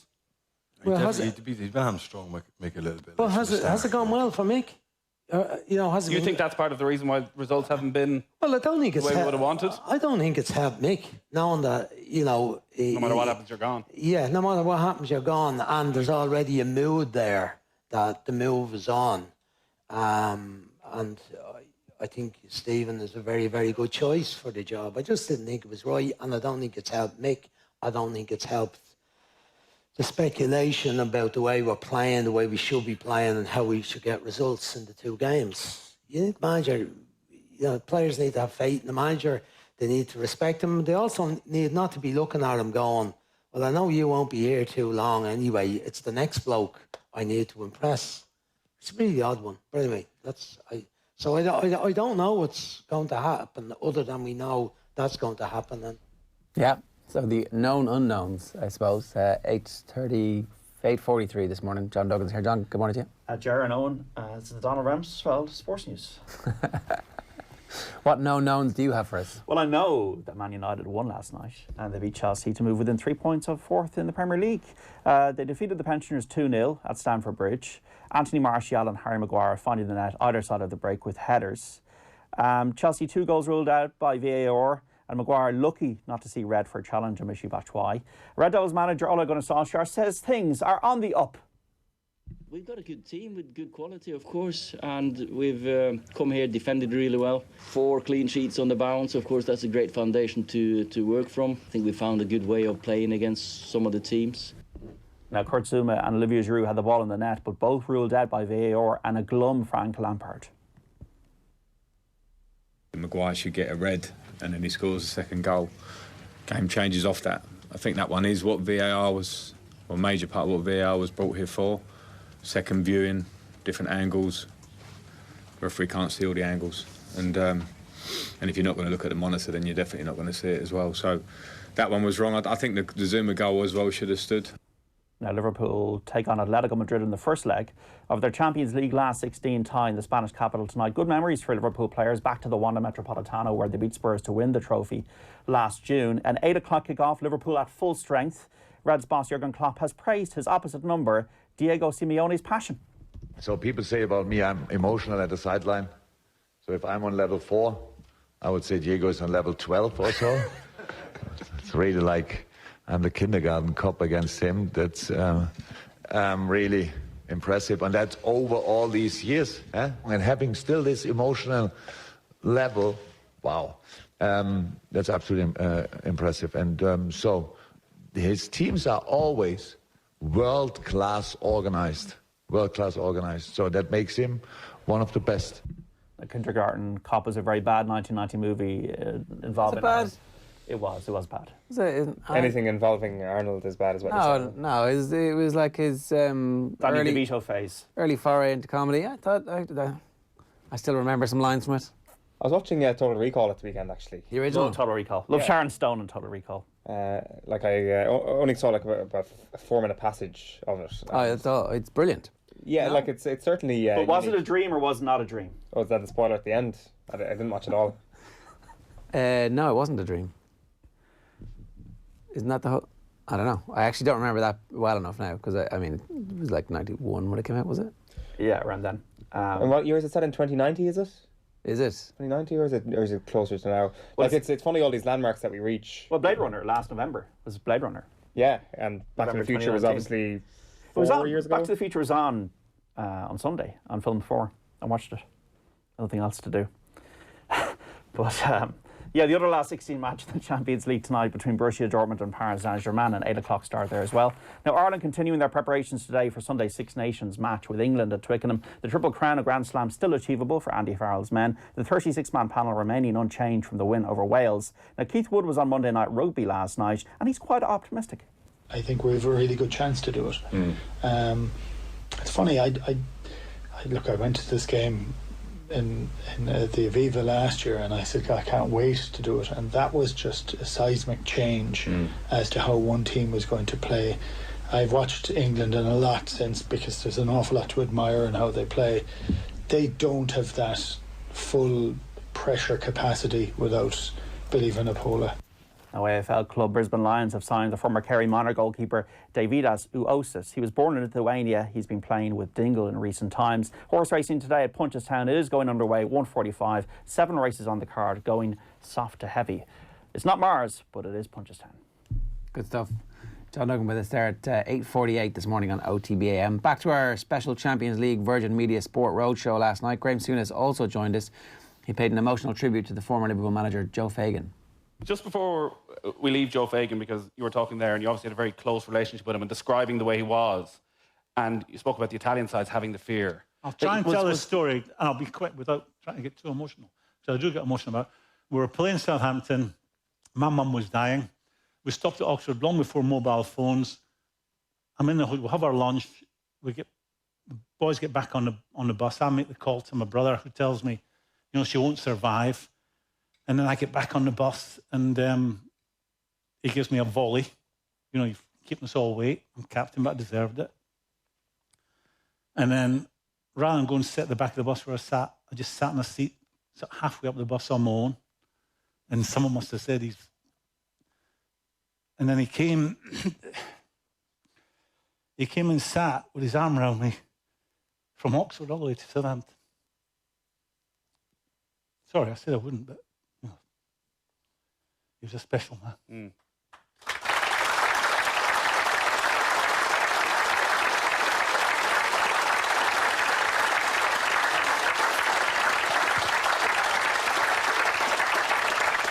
Pretty amazing stuff from last night's Virgin Media Roadshow. That's going to air tonight on Off the Ball and Newstalk, and of course on OTB Sports Radio across the day as well. I'm going to be playing bits of that out over the next few days, so make sure you stay tuned to our social media channels. Amazing stuff there from Graeme Souness. I've never really seen him like that, to be honest. So really looking forward to hearing the rest of that and that conversation too. So if you want to get involved this morning, you can use the hashtag OTBAM. You can follow us at Off the Ball on Twitter. Digger was in touch a little bit earlier on to say that he actually was the first person to use the word kryptonite to you about Jack Barry and stuck it in your head, and so he's claiming responsibility for it.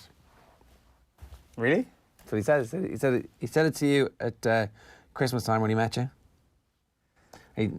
He's taking responsibility in a like, I'll step up and take the blame for this. Okay, sorry, yes, of course. Brian Fenton. Not the credit. Go follow him on Twitter, Brian Fenton, if you're looking for somebody to take your anger at him. And there was something else that he'd said, which about results dictating last night, VAR, the various chances, the sending off. Ole Gunnar Solskjaer's going to finish in the top 4. He's going to get the gig, and it'll be the wrong decision. And too frequently we're obsessed with the fact that it finished 2-0 to Manchester United last night, when actually the performance wasn't that good at all. Or maybe we could be more obsessed with the fact that it did finish 2-0 to Manchester United. Like, we've been judging Liverpool as an unbelievable team all year and they've been scraping 1-0 victories out.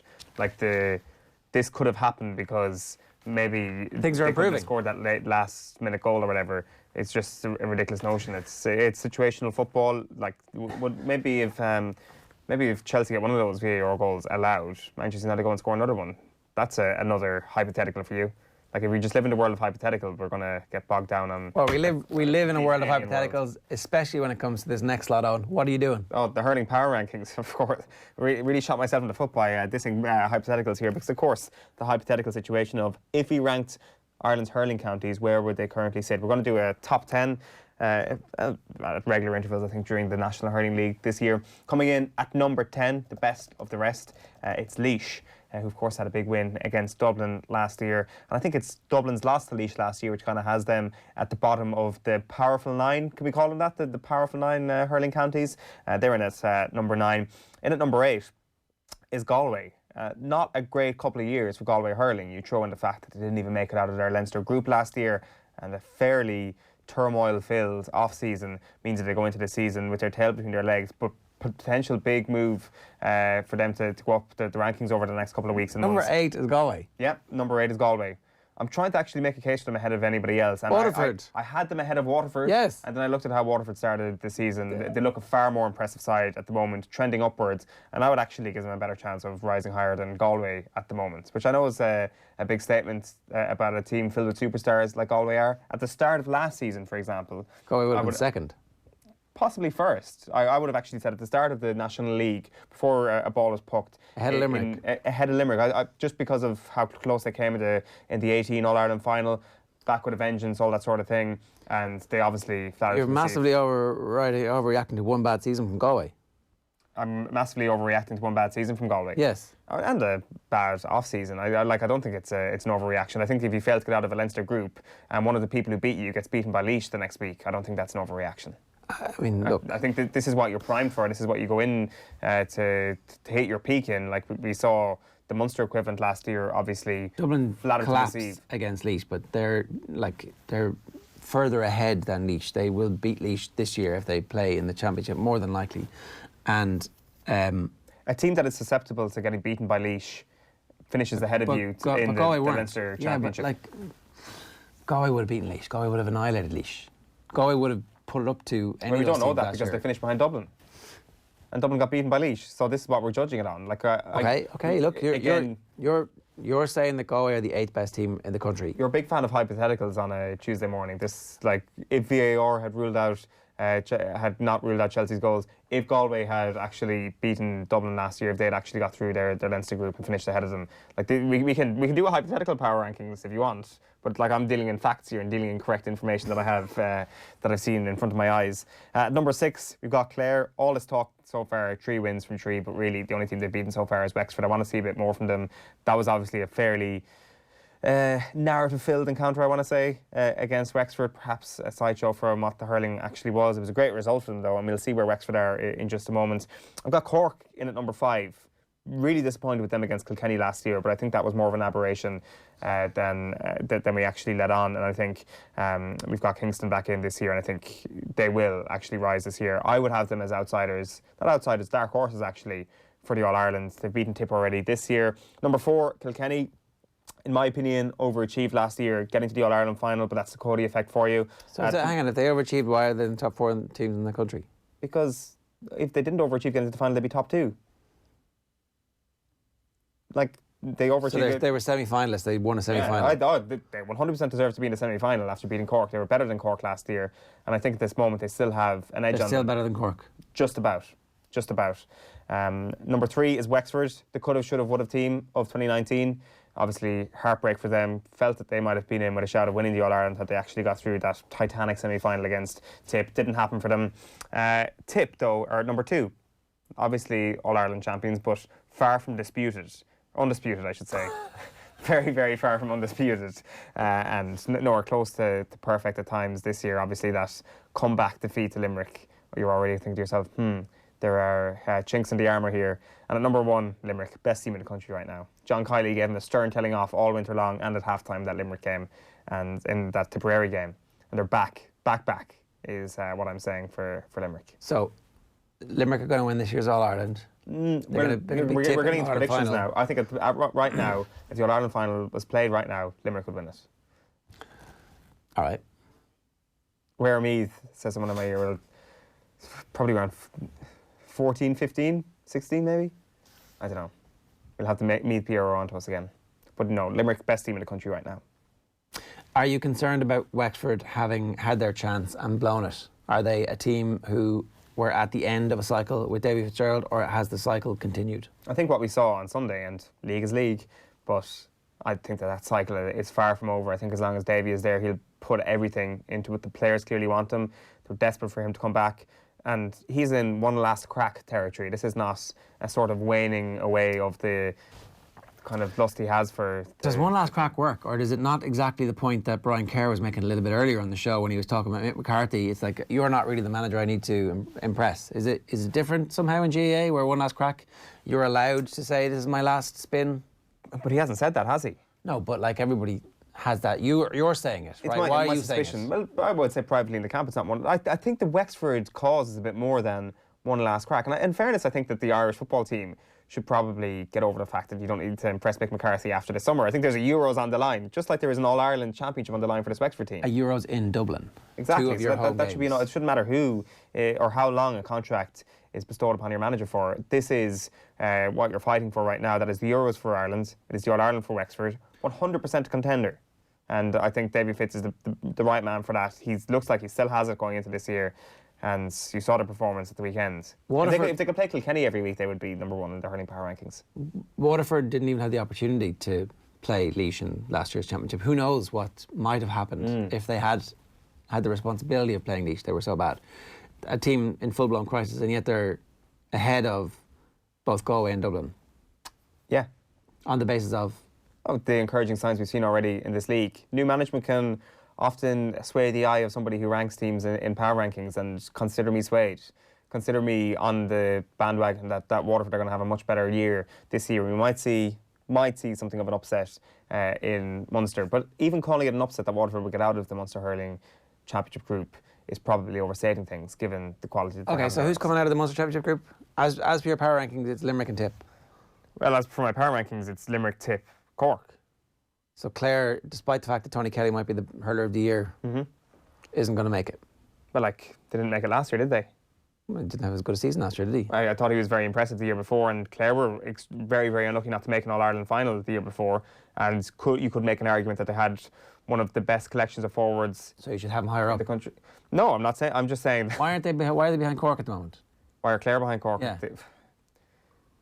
I think it's probably to do with last year. There's a bit of 2019 coming into that. Okay, so last year matters, but Limerick are ahead of Tip.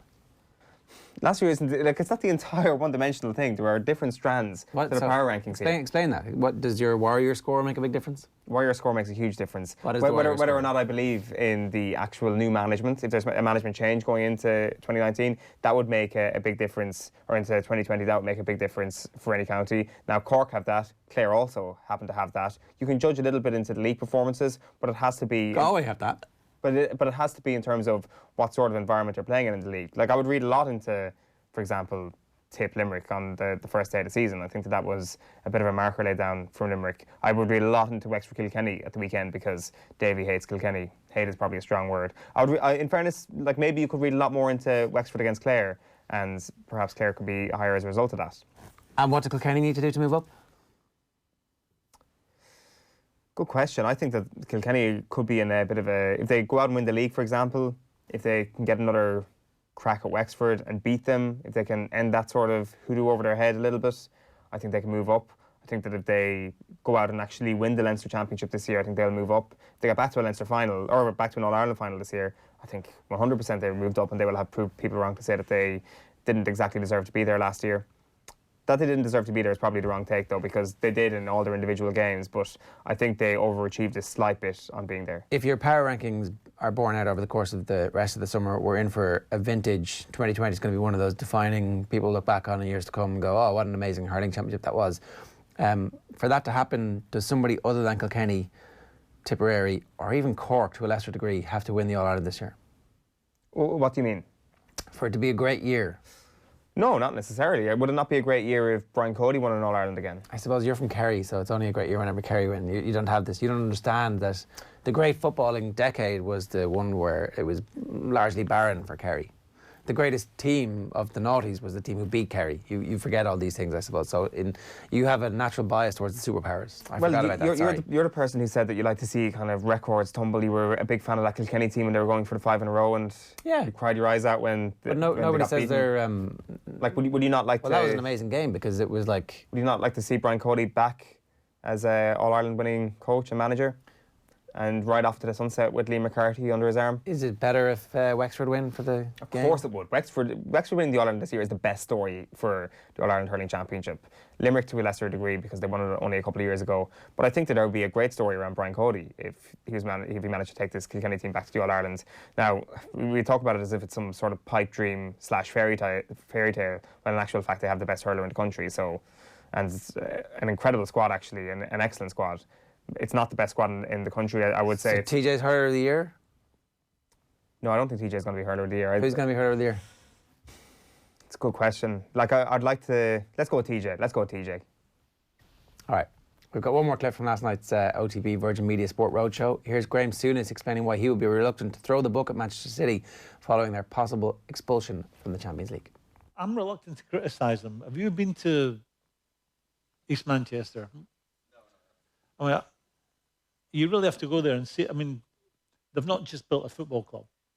You know, the infrastructure in that part of East Manchester, they're completely... They've spent... I would say whatever they've spent on the football team, they've spent twice as much as that on the infrastructure around East Manchester. Now, it's not all bad for them. I don't believe they're the only guilty ones. I think there's a very obvious one out there that's equally as guilty. But the whole system stinks. It was created by big clubs to protect themselves. So if you're, I'm not naming, I won't name it, but if you're a big club and you generate, 250 million, 300 million, 400 million a year from all your incomes, then you can spend a percentage of that and you're not breaking the financial fair play.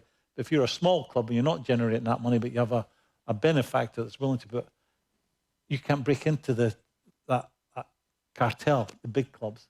And I think this story's got a long way to run. I think it'd be wrong to prejudge any of it. And I think this could go on for years and years and years. OTB AM on OTB Sports Radio, Ireland's first and only sports radio station. The Six Nations Championship has arrived, and there's only one place to hear the biggest names in rugby every day of the week. This is OTB Sports Radio. Brian O'Driscoll. The evolution of Ireland probably wasn't to the same degree over that period of time. Ronan O'Gara. What is a team player is backing your game plan, but also backing your instinct. Keith Wood. We just turf that bloody thing in the bin and never speak of it again. Alan Quinlan. I'm kind of sick of listening to him saying, it's because they're the biggest playing pool in the world. The best analysis from the legends of the game. OTB Sports Radio. We'll also have reporters at every match across the men's and women's Six Nations, post-match reaction, and Eoin Sheahan will be meeting the people. I fully believe that the Irish team lost because they want to go on the sesh in Japan. Sesh! All the way! That's the Six Nations Championship on OTB Sports Radio. OTB AM. She is the one, isn't she? She is the one who thought that Ireland were going to win the World Cup after we beat Scotland. She is the lone person that we discovered on the planet. That clip came after we got hammered by the All Blacks. All right, okay. Earlier this morning, Owen got the opportunity to go to Vegas, baby, and hang out with Gareth A. Davies to talk Fury Wilder, which takes place this weekend. Have a look.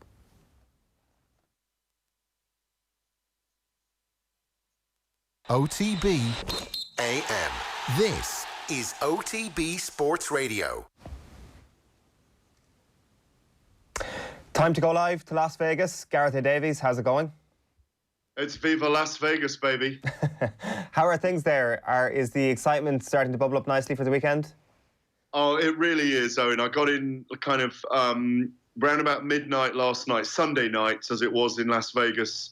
Had my cursory walk around the MGM with the posters outside, the neon green as it was, huge billboards outside the main vestibule.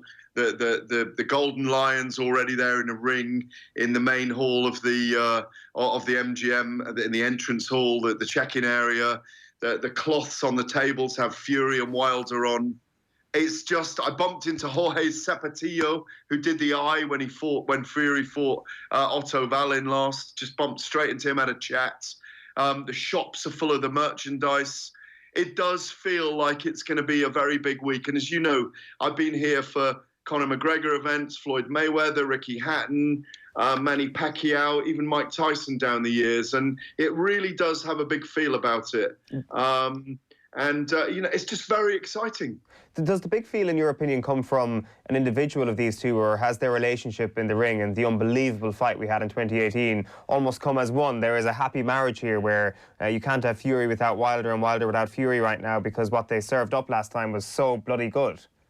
Exactly. I think, for either of the winners on Saturday night, there will be the conquering of each other, as well as either retaining the World Boxing Council belt or winning it in Fury's case. I think when that first fight happened in Los Angeles, Fury seemed to have jumped into a fight with Deontay Wilder, this kind of guy with a 95% knockout ratio percentage in his fights.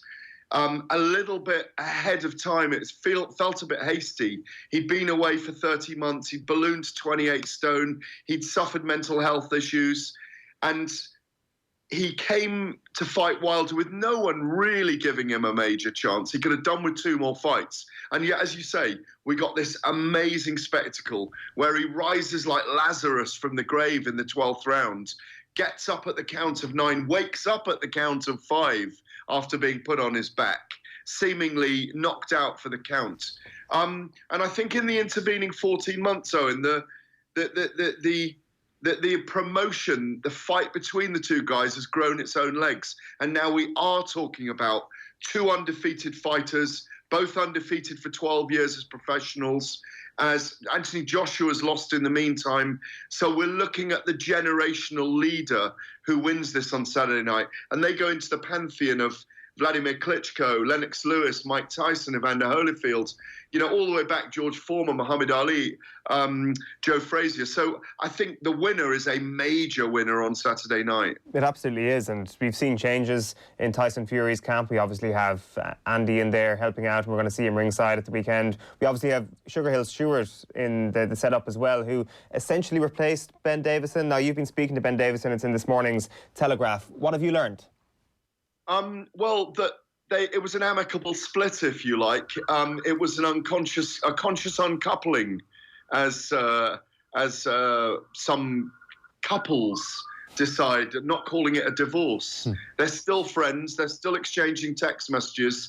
I don't think Ben Davison, in principle, agreed with this theory of being more aggressive and going after Wilder in the second fight, and that's why Lee, the first traveller middleweight champion of the world, an Irishman, a cousin of Tyson Fury, allied with Sugar Hill Stewart, the nephew of the late great Emmanuel Stewart, deciding that they can find a way for Fury not just to outbox Wilder, but to impose himself on him and wear him down. Whether it works or not, we don't know. If it does, they'll all be geniuses. If it doesn't, he may well go back to Ben Davison, who loved the movement and the defensive nous and the skills of Tyson Fury, or at least that's what they developed over 2 years together. That's interesting. But what we can expect this Saturday is that Tyson Fury is going to go out there to knock him out, and he might try and do so quite early in the fight.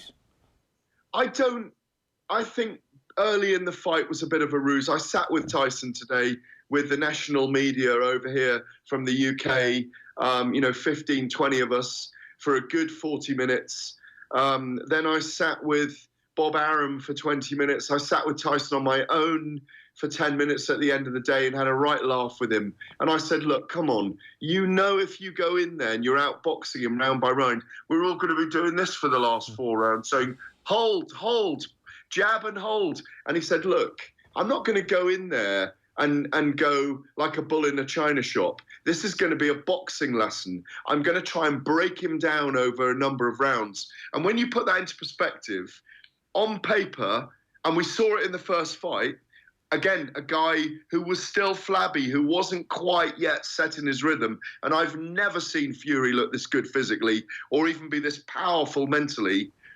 He should be able to, if he dominates the bout, if Wilder eats enough jabs and does get the right hand there and maybe the odd uppercut, left hook. Fury's very good at switching to southpaw as well, although that would expose him to the right hand. If he manages to break Wilder down, he could stop him. I think that's around 7, 8, 9. But I think it's more likely, Eoin, that he'll be 6 or 7 rounds ahead after 8 rounds. And we are going to have this thrilling finish again where we're waiting for Fury. Can he get to the end? Will Wilder's punches land? Will Fury even get the decision in America again? Will there be a trilogy fight? It's so exciting because the truth is it's the same fight all over again and we really don't know what's going to happen. Sorry, Gareth, from what you're saying there, it definitely seems, and I think Andy was mentioning it on the show last night about how he's come in and is a bit more of a proper boxing coach, a punching coach to Tyson Fury now, that what we've seen since December 2018 is a guy who, according to you, has improved athletically, is looking much better, but has also improved as a boxer. So this is a fairly improved opponent that Deontay Wilder is coming up against, and this is improved from the guy who almost beat him in December 2018, at least gave an unbelievably good account of himself. No, I think he did beat. I had Fury winning by at least 3 rounds in that first fight. Look, judging's judging. I don't think anyone set out to rob Tyson Fury of this most incredible comeback to win, by the way, the last belt of the 4 that he hadn't won, because he won the other 3 against Vladimir Klitschko in December 2015 in Dusseldorf, November as it was now, rather, in Dusseldorf at the very end of November. But I think what we need to be aware of, and you know, about a week ago I was in Alabama in Tuscaloosa with Deontay Wilder. When you sit with him, his body looks like sheet metal. He looks incredible. He's got this, you know, the Bronze Bomber's got this tattooed body. It's a story on his whole body and words. His self-belief is off the charts as well. He's shown more patience in his last 2 fights. Against Dominic Brazil. All right, that was a quick fight, but certainly against Luis Ortiz, where he was 6, 7 rounds behind. And he found that moment to detonate. For him, it's just a game of inches and getting into range and getting his opponent in the right position. Because, you know, mark my words, he is still so dangerous. And he believes that he's going to be the man, as he says, one name, one face, one champion of this era. I mean, I'm going to talk and talk and talk about this all week. I'm going to broadcast about it. I'm going to write about it. Honestly, there's nothing between them at the moment. And I really do think we're on for a monumental fight that could end any one of 12 ways. Well, then I might frame my final question to you like this then, Gareth. Instead of just a straight-up prediction, I will ask you for who is going to win, but also what happens next. Depending on who you think is going to win, will there then be a trilogy? Well, it all depends on how the fight plays out, really, because if we get another incredibly close fight that goes to split decision to either man, or, you know, it goes to the wire and, you know, there's a controversial cut at the end, or it will depend on the content of the fight and the denouement and the crescendo of this event this week. The outcome is important. It's how one of them loses, if one of them loses, to trigger that trilogy fight that the loser in their contract, I'm sure you're aware of this and you've told your viewers, the loser has the option to activate a trilogy fight. The winner, we imagine, will go on and fight Anthony Joshua because, again, it's another huge money fight against a guy who needs to be beaten by either Fury or Wilder for them to probably say that they got everyone in the division. And I'd count Dillian Whyte in that number as well. I don't know if Anthony Joshua will be next. I think that's more likely to play out next year. But basically, to the winner on Saturday night, the spoils, the winner, if it is an outright winner and it's someone who everybody feels won, they become the man of this generation. Well, listen, Gareth, enjoy the fight, enjoy the build-up. It's going to be a great week. Thanks a million for taking the call. Gareth, cheers. OTB AM. This is OTB Sports Radio. Yeah, the inimitable Gareth A. Davies speaking to Eoin live from Vegas ahead of the fight this weekend. Let's hear some more from Andy Lee. He was talking with Joe last night and off the ball from the Tyson Fury camp, discussing how Sugar Hill, Stewart and the rest of his coaching team are focusing on improving areas of Tyson's fighting which have been previously overlooked. And Tyson will admit himself, he's never really been taught the basics of boxing. And he's always kind of gotten that of it by his own ability. And yeah, he brought in myself and Sugar Hill as his new coach, but before he would have, what he said is that he would have worked on things he was already good at and just drilling them and repeating them. Yeah. But now, it's not, you're not going to completely, change him dramatically in such a short period of time, but definitely add to his jab. I think his jab's improved. It's hard to put a percentage on it, but his jab has improved now. It's a real weapon. It's not just a flicking occupational jab used to occupy his opponent and distract him. Now his jab is an actual weapon that will jolt while his head back if it lands flush.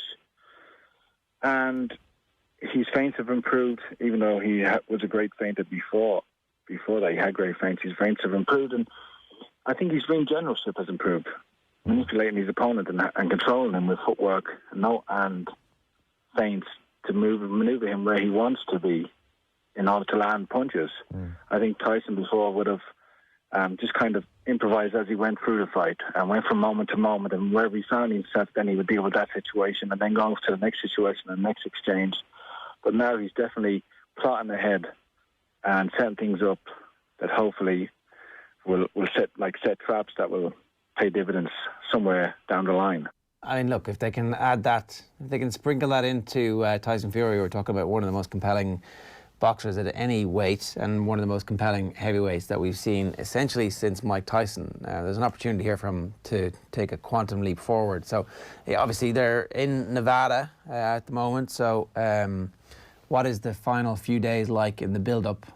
What is the atmosphere around the fighter like? What's the level of communication that's going on? Andy gave us a bit of an insight here. Have a look. The one word I would say to describe it has been harmonious. There's been no drama, no chaos. It's been, like, as I said about him doing everything right. He's got a masseuse here with him and a physio. He's got a strength and conditioning guy here with him. He's got George, who's doing all the food and nutrition. And he's got me and Sugar Hill to take care of the boxing. So he's also got another guy who's like the camp coordinator, Tim. So everything's kind of been taken care of, and it's been really stress-free. He's knowing what he's doing from every day. There's a plan, a training plan. He knows what he's going to be doing in 3 days in advance.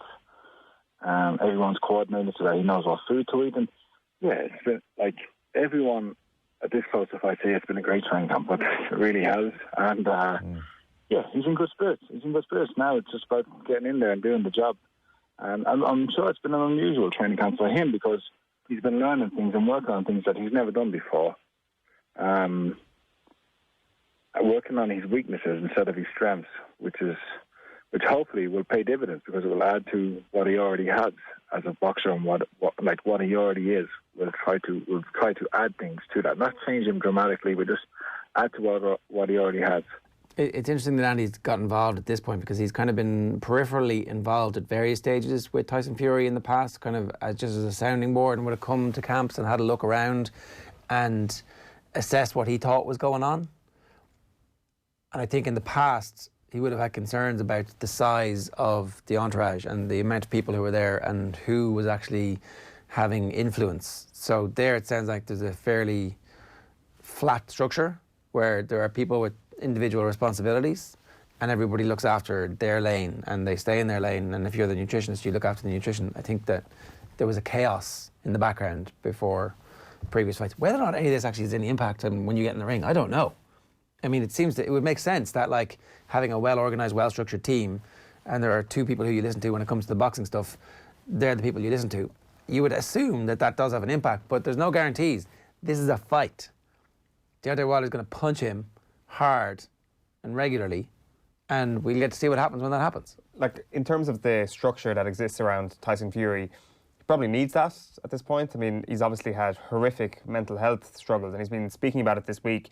Like, apparently some days is the day when he suffers the most. He says, I hate Sundays, I take Sundays off. It's always a slow, long day for me, Sunday. Like we mentioned that Rick Broadbent piece a little bit earlier on from the Sunday Times, he mentioned that an Elvis impersonator would have visited him last Sunday as a pick-me-up to Tyson Fury. Like, these are the things that there needs to be a lot of detail put into his schedule, a lot of detail into his week to ensure that he can cope, because he's obviously going to have very, very tough moments at every point, and that exists even during a camp when I presume he's in incredibly good physical shape and getting in better shape and having something to work towards. So that might be part of it as well, but there's no question, looking from the outside in, that there is more structure on it, if not on a wider level, even just as a boxer, like Andy Lee pointing out that he'd never really been properly taught how to box. He kind of stumbled upon this gift that he had and made a pretty good job of it. Now he's got someone to actually hone those skills. Yeah, look, I mean, this might be a marriage made in heaven.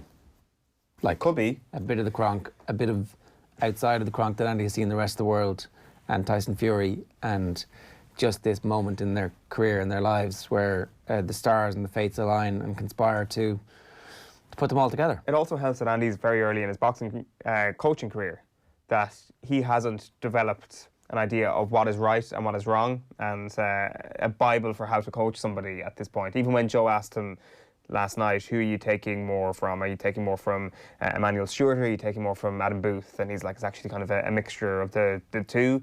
He probably will become a hybrid of the two of them, but I think there's probably a sense that he hasn't quite figured out what is the best methods of coaching, how exactly, what sort of coach he's going to be. And I think that sort of suits Tyson Fury at this point. There is a sort of situation here where the two of them are on this journey learning as they go. And clearly from Tyson Fury's perspective, you can never be too learned to actually pick up some of the basic things of boxing, it seems, if we can listen to what Andy was saying last night. So I think this whole thing just suits them both down to the ground. He's young in heavyweight terms, and he's kind of young as well, I suppose, in the number of fights that he's actually had because of all the amount of time that he's had off. So look, more of that build-up coming up over the course of the rest of the week ahead of the big fight on Saturday night, Sunday morning. Let's turn our attention to the Champions League with 22 minutes past 9 here on OTBAM this morning. Atletico Madrid and Liverpool kick off at 8 o'clock this evening. Dortmund, Paris Saint-Germain, Atalanta, Valencia and Spurs against Red Bull Leipzig. Well, they're tomorrow's Spurs. Sorry, yeah, of course, yeah. Tonight's games, Atletico Madrid and Liverpool, Dortmund and Paris Saint-Germain, these week's games I was talking about. It's a dual screen sort of night, I think. To qualify, Atletico Madrid are 3-1 or bigger, and Liverpool are 9-2 on, 3-1 on. I'm not surprised by those odds.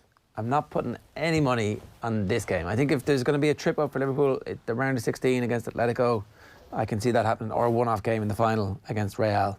That's what I'm... Possibly, I think there's more of a shot of that happening definitely than against this Atletico team. Like, you're trying to almost clutch at straws as to reasons why Liverpool might struggle against Atletico, and in fairness, when it comes to picking up ways why they might struggle and why it might not be a complete walkover, I think it's fairly easy. I think they do have an absolutely top-class, world-class manager. They have a structure that has, I guess, admittedly resulted in countless 1-1 and 0-0 draws this season, but it is a structure nonetheless. It might be something that Liverpool find a little bit difficult to unlock tonight, for example, but I think going back to Anfield, they should have no problems with this tie whatsoever. It's just been a bit of a disaster so far for Atletico Madrid. Like, we were talking about them before the season began as potential La Liga champions. We looked at João Felix running around people in pre-season. He has not had the season he would have expected, or people would have expected from him. He is ill. He'll be missing for tonight. And really, if you look at some of the players that have excelled for Atletico this year, you're maybe looking at someone like Correa, who's actually, like, you wouldn't necessarily put him in the João Felix bracket of this guy is a bit of sparkle that just can make something out of nothing. He fits quite nicely into a rigid structure, it seems, and they're the sort of attacking parts that have been going well for Atletico this year. But I just don't see them having enough weapons to cause Liverpool trouble over the next two legs, because when you looked at this draw being made, you thought to yourself, well, Atletico, good side, great manager, and this could be a bit of a humdinger. I actually just don't see it happening. I think those odds are spot on, basically. I'm going to make the break. The Norwich game at the weekend, maybe Liverpool were distracted by the fact that they have a big Champions League tie coming up and weren't at their absolute best. But these are the type of games where weird stuff happens in Europe. we have an absolute juggernaut of a team, an all-time great team in Liverpool. There is no doubt that this Liverpool team are one of the best teams that have played football in the last 30 years, right? They're like a completely different style to the other great sides that we've seen, but they have their own bespoke, distinctive style, and they have players cresting to absolute superstar levels. Sometimes those teams just trip themselves up. They just stumble out of nowhere and they trip themselves up. They're on course for breaking all sorts of records in the Premier League, and they're going to do that. Like they are going to do that, and they could go back to back in the Champions League. But there was just a little bit of a break, and if you think back to last season's Champions League final, Liverpool did not play well in that game. They just didn't. After a break. Spurs didn't play well in that game. After a break. After a break, right? So is the Norwich game enough to clear the pipes, get the dirty diesel out? I'm not sure. I think it probably takes 3 or 4 weeks for them to get back up to the level where their pressing game is going to be on point, where the physical fitness is great, but the actual match fitness where you do your sprints and training and then all of a sudden somebody runs past you in a match or batters you off the ball in a match and you're like, okay, But I think they've learned from what happened last season. I think that there's more of a seismic gap between the entire season and one fixture last year as well, whereas this time back into a Premier League game and then into the Champions League. The last thing I want to say on this particular match is that Diego Costa is in with a shout of featuring back from injury, I think. So that's the sort of wild card you're looking for in a potential upset in a Champions League tie. I know Alvaro Morata came off the bench at the weekend as well, that perhaps they don't have Felix, but they do have these figures in attack that could potentially show up on a Champions League night. And they're bastards. Oh, Atletico Madrid. The Simeone-Diego Costa marriage is one of the most beautiful, horrific things in football. This could be really good. You think they're going to batter them? You think Liverpool are going to batter them over the 2 legs? Over the 2 legs, yes. But like it could be like a 3-1 on aggregate battering, a 4-1 on aggregate battering, which in fairness 4-1 is a battering on the scoreline. In Europe, Liverpool haven't been Liverpool either. Like, they've been beaten. And it's been an Ancelotti type that has caused them troubles, obviously, with Napoli. So maybe that is... Does Simeone have that same gene to be able to cause them trouble? Yes. You probably think he does, but you can only work with the tools at your disposal. Like, I guess the Napoli thing has been a bit of a strange situation as well, because on paper, you compare them to some of the teams that are going up against in the Premier League, like Manchester City and, I guess, perhaps Manchester City full stop. But still, the gap they've opened up on them, and you're kind of scratching your head as to how Napoli managed to cause them so many troubles on a consistent basis. I don't know if that's going to transfer over, and maybe Liverpool have learned actually more from those Napoli encounters. The other game tonight, obviously, you're saying it's a double screen. Borussia Dortmund against Paris Saint-Germain. Kenny Cunningham was on to us the other day saying he's actually going to record the Liverpool Atletico game and watch this one live because he's so enamoured by Dortmund at the moment. Oh, I can absolutely see that. Like, why wouldn't you want to watch Jadon Sancho and Erling Haaland at every available opportunity that comes to you? So I can see people who'll actually pick that game tonight and would rather actually watch that than the Liverpool game if they were actually buying into the fact that Liverpool are so far superior to Atletico Madrid. Like, there's a couple of different storylines going into this. You've obviously got Thomas Tuchel going back to Dortmund. They don't exactly... They're not enamoured with Thomas Tuchel. Let's just put it this way, that if Jurgen Klopp was going back to Dortmund, he would get a much better reception than Tuchel would. Like, obviously, there was that situation after the attack on their team bus when he was last manager, and controversially, there was rumours that Tuchel wasn't happy with the players' reaction and saying that how can we beat Bayern Munich when I've got a team of wimps and all this sort of thing. That naturally did not go down very well, especially amongst the Dortmund fans. So wouldn't expect him to get a rousing ovation when he goes back to Dortmund. But really, it's our first chance to watch Haaland in a Dortmund jersey in the Champions League. Of course, we've seen him in the first half of the Champions League, absolutely killing it for Salzburg. And they're just such an unbelievably exciting team. Neymar should be back for Paris Saint-Germain as well. PSG are always good crack to watch in the Champions League. So, yeah, it should be a great night of football, actually. Who's going to win this? Dortmund. Over the 2 legs? Over the 2 legs. Right. But it's a far tighter affair than the other one. This is just... I just think that we're kind of going to be going into the home stretch of the Champions League talking about Erling Haaland as we were about Kylian Mbappe in his Monaco era. Granted, Monaco were much more of an unknown quantity than Dortmund are now. And maybe Mbappe himself will step up and actually put paid to that entire argument. All right, so I'm just... What is going on here? Why did that happen? Borussia Dortmund to qualify against... I've just lost it now here, sorry. So I wanted that to qualify. The odds for this one. PSG, 3-1 on. Borussia Dortmund, 9-4. Right, okay, so my confidence might be a bit misplaced. Maybe I'm just kind of buying into the attack that they have a little bit. It is not a 50-50 game. No, not a... And like maybe you look... to the money. There's probably an ageing defence there in Dortmund as well. The likes of Lukas Piszczek and Hummels is still hanging around there. It's perhaps something that Paris Saint-Germain could take advantage of. So what are we talking here? 7-4 in aggregate or something to Paris Saint-Germain. Haaland with 4 goals over the course of 2 games. But not enough. Maybe Sancho chips in with 1. Like this could be the day that like we see Emre Can kind of remind us all why some Liverpool fans were disappointed when he left Liverpool. Like he's prone to putting in a big performance when some people don't expect it. So no, I'm actually not buying those odds. I can see why Paris Saint-Germain are made favourites, and I'm actually going to go against that. And I think Dortmund are going to qualify. Liverpool to do so comfortably. An outsider shout from Eoin Sheahan this morning. If you've missed it, you've missed a great show. We had Eoin's hurling power rankings. The people demanded them, and the people got what they wanted. A little bit of controversy, a little bit of spice thrown in. You can look back at that on our YouTube channel. You can also get it wherever you get your podcast. Best place, obviously, is the Go Loud app, or indeed offtheball.com/podcasts. Off the Ball back on your radios tonight from 7 o'clock. The OTB Virgin Media Sport Roadshow. Damien Delaney in studio for the Champions League. If you missed anything this morning, subscribe to the OTBAM podcast. Fully timestamped, makes it easy to find exactly what you want from this morning's show. Football with Andy Mitten, Fury Wilder with Gareth A. Davies, Ireland-England build-up with Stewart Lancaster, and much, much more besides. OTBAM, Ireland's first and only sports breakfast show. We're here every weekday morning. We'll see you tomorrow morning from 7:30. Best of luck. OTB AM. This is OTB Sport.